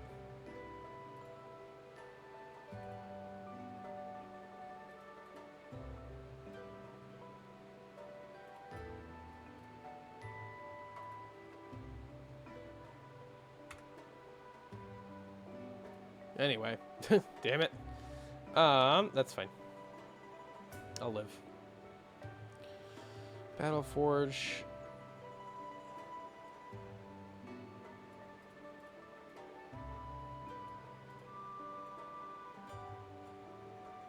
I feel like it's gonna be faster to just do this, even though it's gonna take a minute.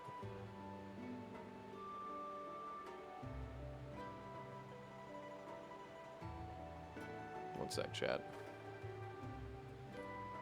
Oops.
I like how it just says mountains and islands cost $0.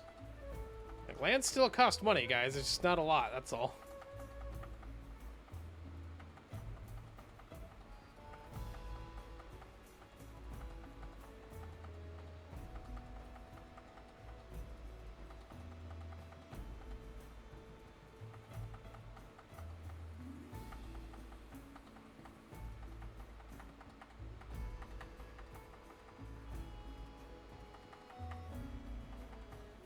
I'm just saying this is going to take me less time than it would have taken me to,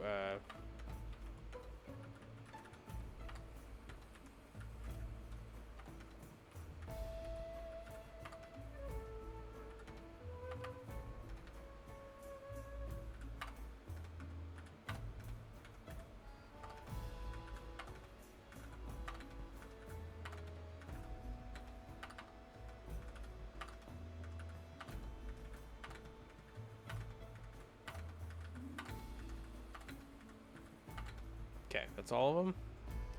Make sure that none of the names are wrong. Irrigated farmland. Exotic orchard. Yep, all it's right. So we just copy.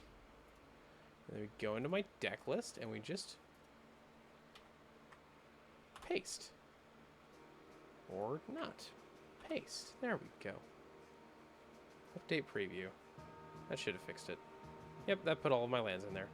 My deck is now just under $100 with 42, 62, 71, 72. 28 cards short? Doesn't sound right. Oh, this says I have 86. What do I have wrong here? What's going on? It says I have 86 cards. Oh, because basic lands don't count. Got it. 86 cards total. I have 14. I have 14 more cards we can add to the deck.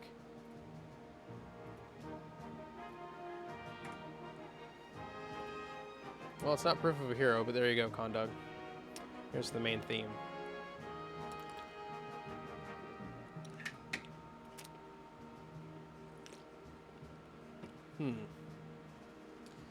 What else can we add? What else can we add?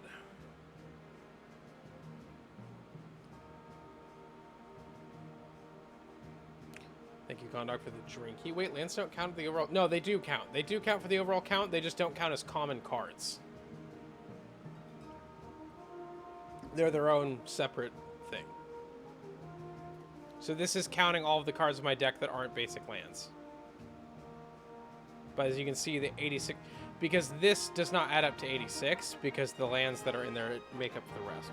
There's 7, 3, and 4, so that's 10, 14. So, and I counted 72, so that's what's missing. That's 58, 62, 71, 72. Yeah, exactly. We can close this now. Let's not do that, because I might find something I want in there. How many cards in Commander again? 100. 100 cards.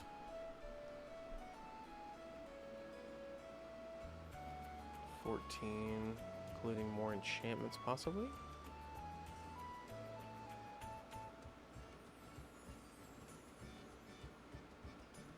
There's another win condition for me.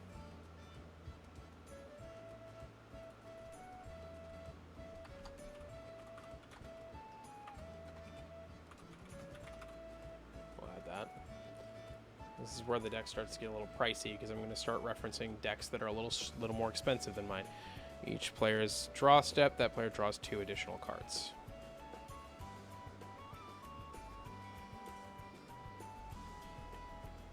Wait. Oh, that's Temple Bell. Actually, okay, I did want Temple Bell.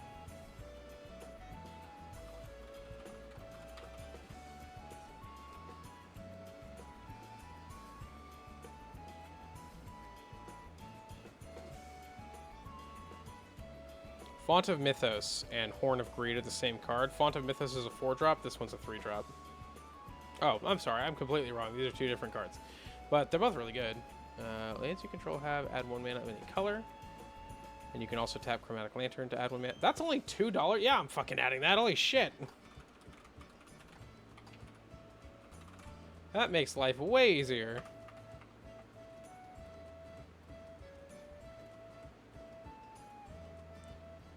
Okay. Do I add Horn of Greed? I have to pick. Do I add Horn of Greed or do I add Font of Mythos?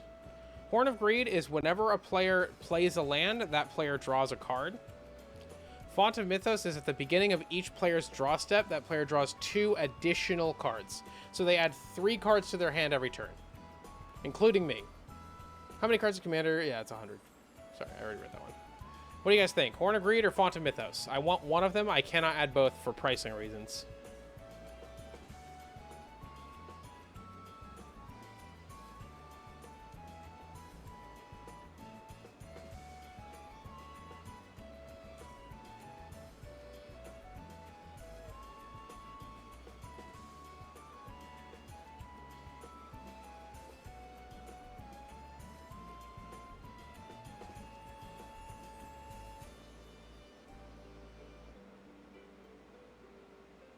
They'll look in orderly for sure. Horn of Greed just because it's similar to Pot of Greed. It's not similar to Pot of Greed in any capacity. Except for the fact that it draws cards. It's not similar in any capacity. Build look in order, yes.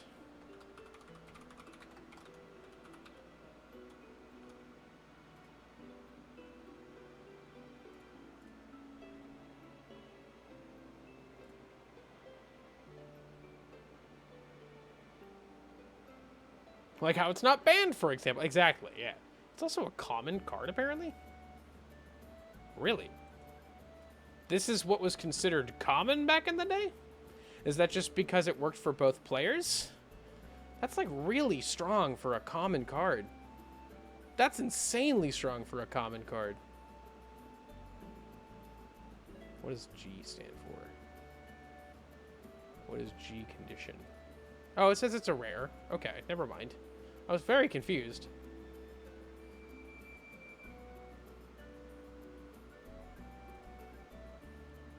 This is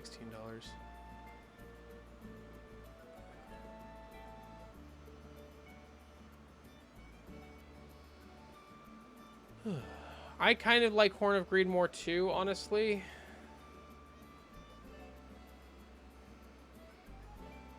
I feel like Horn of Greed screws me over a lot less. I like Horn of Greed.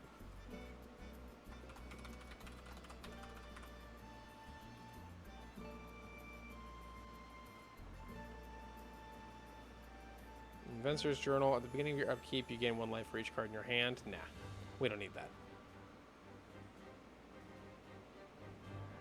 I do like to try to avoid cards that are over $10, chat. I thought about playing Dictative Crewfix. At the beginning of each player's draw step, that player draws an additional card. There we go. Dictative Crewfix. There's the cheaper version of Font of Mythos. We'll just play that. It's a blue card, so it fits the deck.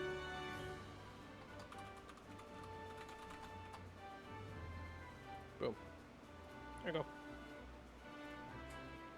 It should be over $120 now. 132. And we have how many cards left?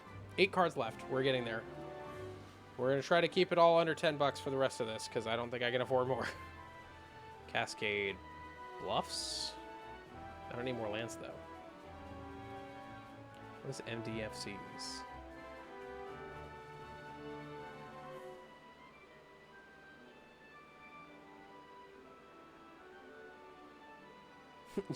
You fucking would.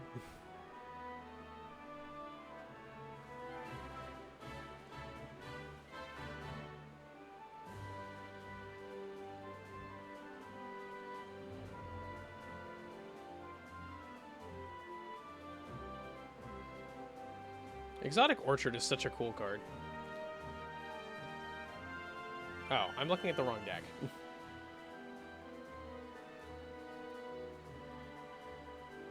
Yeah, this guy's got a ton of expensive ones. Temple of Abandon. Just Battlefield tapped. Yucky. Oh, wait, there was a card for that. Whatever. Flooded Grove.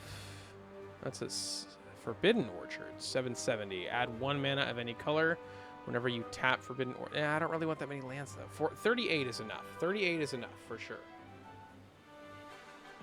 Tempt with Vengeance. Tempting offer. Create X11 red creature element. Each opponent may create X11. For each opponent who does, create X. Wait, create X11 red element creature. Oh, I see. You pay that. And then... Okay, I got it. I got it. So it works the same as the Tent with Bunnies. Which, lol. I need something for tokens. That's what I need. The last 8 cards should be something to buff tokens, because I've got a few things that generate tokens here that I don't really have anything for.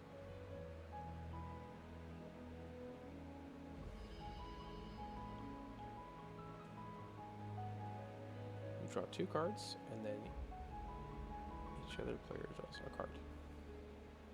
Did I already have that in the deck? Which was... I don't need more blue. I'm trying to ignore blue altogether now. Queen the Inner Meddler? No. Draw a card, then each player who drew a card this way gains 1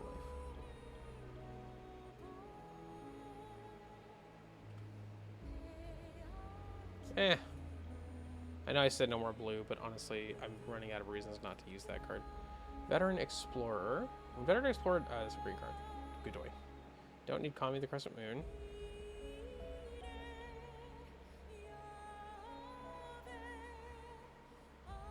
Yeah. Lol. If you would draw a card while your library has no cards in it, you win the game instead. This deck would use that. Nope, nope, nope, nope, nope, nope. Hey, Tidal Barracuda! Look at that, I'm smart. Look at me using good cards. Benefactor's Draught. What in the fuck? Crackle with Power deals 5 times X damage to each of up to X targets. Wow.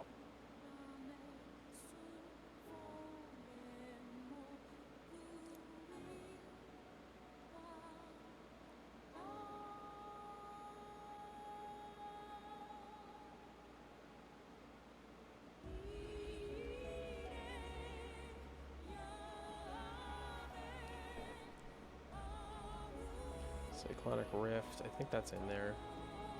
It's not. Turn target non-land permanent you don't control to its owner's hand.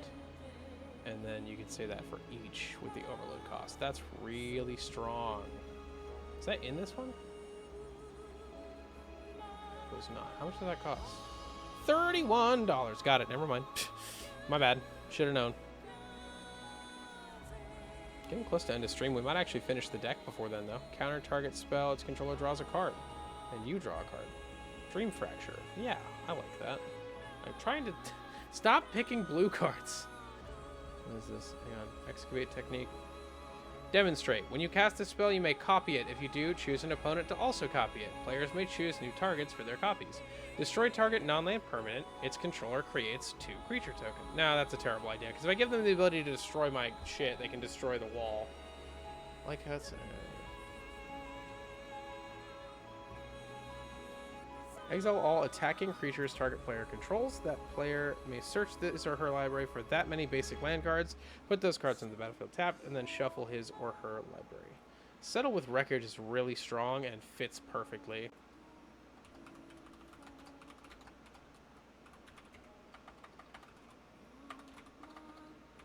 Can't type. Excuse me, game. Why are you not giving me the... Did I spell it wrong? No, settle the wreckage. That's why I got it.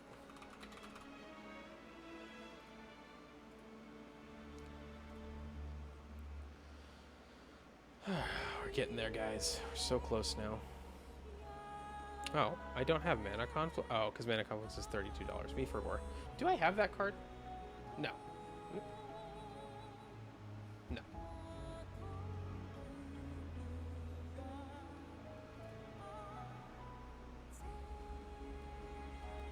Players have no max hand size. Play draw 6 cards. Each opponent puts a number of cards equal to the number of cards in their hand from the top of their library into their graveyard. Big ol' speed mill. No. Insurrection. Untap all creatures and gain control of them until end of turn. They gain haste until end of turn. Oh! Well, yeah, I'm going to use that as a win con.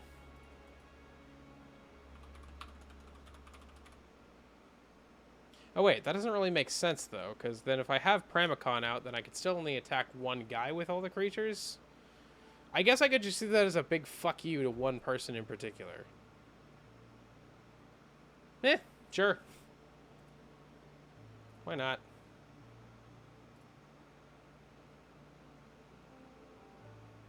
Each player puts a vow counter on a creature they control, sacrifices the rest. Each of those creatures can't attack you or planeswalkers you control for as long as it has a vow counter on it.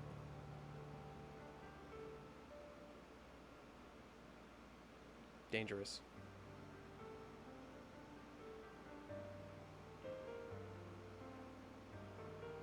Search your library for a land card and put it onto the battlefield. Each opponent may search for their library and land, and then okay, got it. Want it. Yes, absolutely. Oh wait, it's green, you idiot.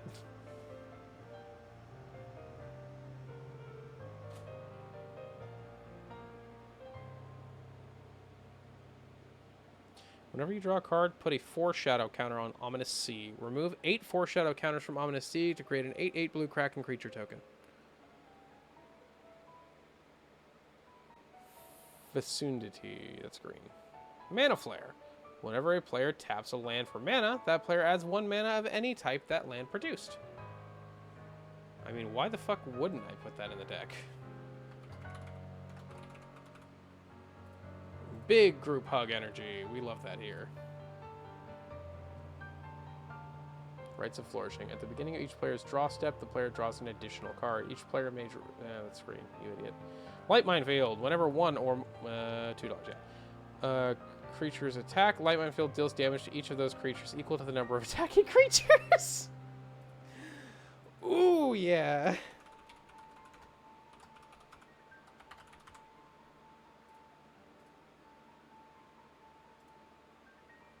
That's so strong. That's so strong in this deck. That's green.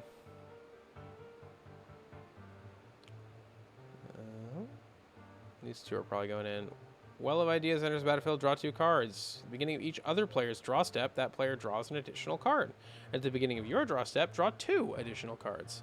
At the beginning of each player's upkeep, that player reveals a card at random from his or her hand. If it's a land card, the player puts it onto the battlefield. Otherwise, the player casts it without paying its mana cost, if able. What? That might be a little bad.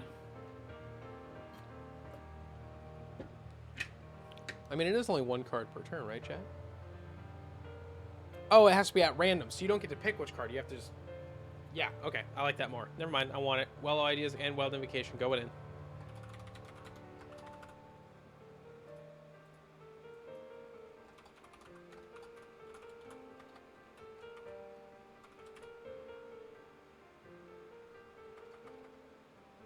You gonna... Wait, is it not legal? Evocation, idiot. Ah, my bad. Bingo.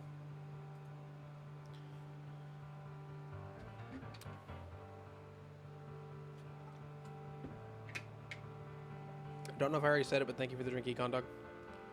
98 cards, 2 more, guys. We almost got it. We're almost there. All right. Expropriate. What does this do? Council's Dilemma. Starting with you, each player votes for time or money. For each time vote, take an extra turn after this one. For each money vote, choose a permanent owned by the voter and gain control of it. That's fucking $13 though, so maybe not that one. Your life total can't change and you gain protection from everything. All permanents you control phase out. That'd be great. You know...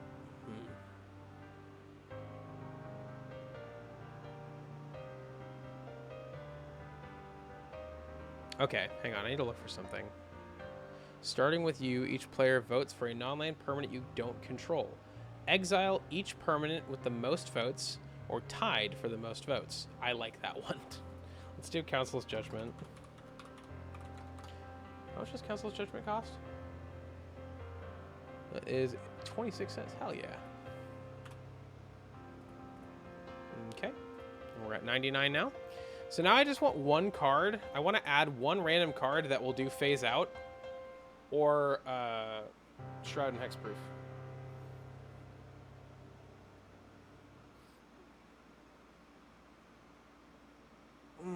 Okay. Sink into stupor.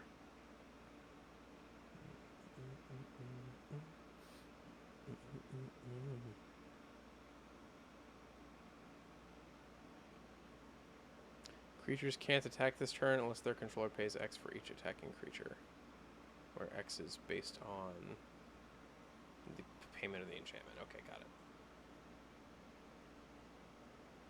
So I just mana ramp them out of functioning, and then yeah, okay. Well, shit, that's kind of, and we're there, aren't we? Yeah.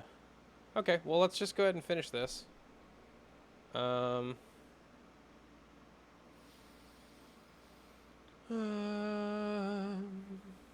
you draw a card. Yeah, let's go ahead and do Ominous Seas. We have so much draw power in here. I feel like that's just a good card to have. Ominous Seas. Boom. Add card. And we're done. We will find out if it functions later. Unfortunately. 150 bucks. So we came in actually at about the same price as the Primacon deck we found. But without any of those $40 cards, we just have a couple of slightly more expensive ones around the corner. I will say that I understand why it would be a very, very good idea to at least acquire a copy of Ristic Study. I can understand why. But one, this deck is built to be played with like friends and people who are pretty chill and don't spend a grand or two on Magic. And two, it's a great card, but I have so much draw power without it that I don't really hate to not have it. So I'm cool with that. Anyway, thank you guys for hanging out with me for an entire stream of me just researching Magic cards. I'm pretty content with this build. I'd love to see it in action. It's definitely a little bit all over the place, but it's really just a group hug build with a big-ass gate in the way that makes it so everyone has to play a certain way. I probably would consider introducing more game state stuff than just Pramicon if I had more knowledge. I want to playtest this for sure. Wait, Veldulkin Orrery didn't make it in. Why is that not? Oh, Vidalkin. Oh, I see. Okay, my bad. Vidalkin Orrery.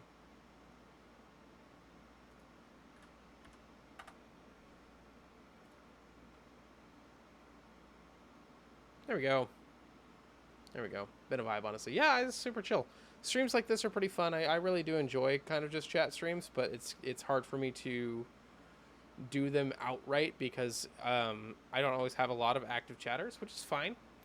I don't mind it as much, especially if I'm playing games. But when I want to do a stream where I'm just trying to talk with you guys, it does make it a little harder. But having a subject like this is perfect. So anyway, thank you guys so much for coming out. I'm going to look into finishing this deck and maybe playing it with friends. Decorated cards outside your deck's color identity. The red, blue, white Helix Pinnacle. Wait, what?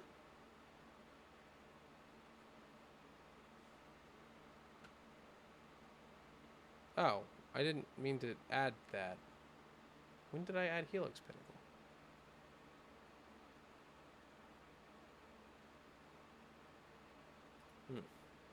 Foolish. Okay, we're not done yet.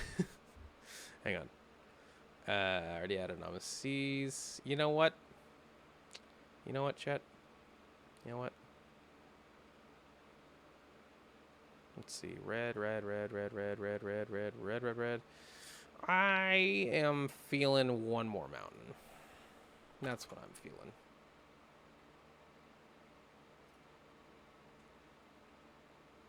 There we go. Done.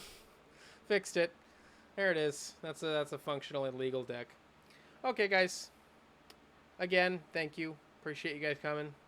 Hope you guys have a fantastic evening. I am going to go lie down and fall asleep for the next several hours before work. So, yeah. Have a good night, everybody. Take care. Thank you guys for hanging out. As Luna said, it has in fact been a vibe. Condog, thank you for the drinkies. Luna, thank you for the drinkies. You guys are my hydration homies, and I could not appreciate you enough if I tried. Bye-bye, everybody.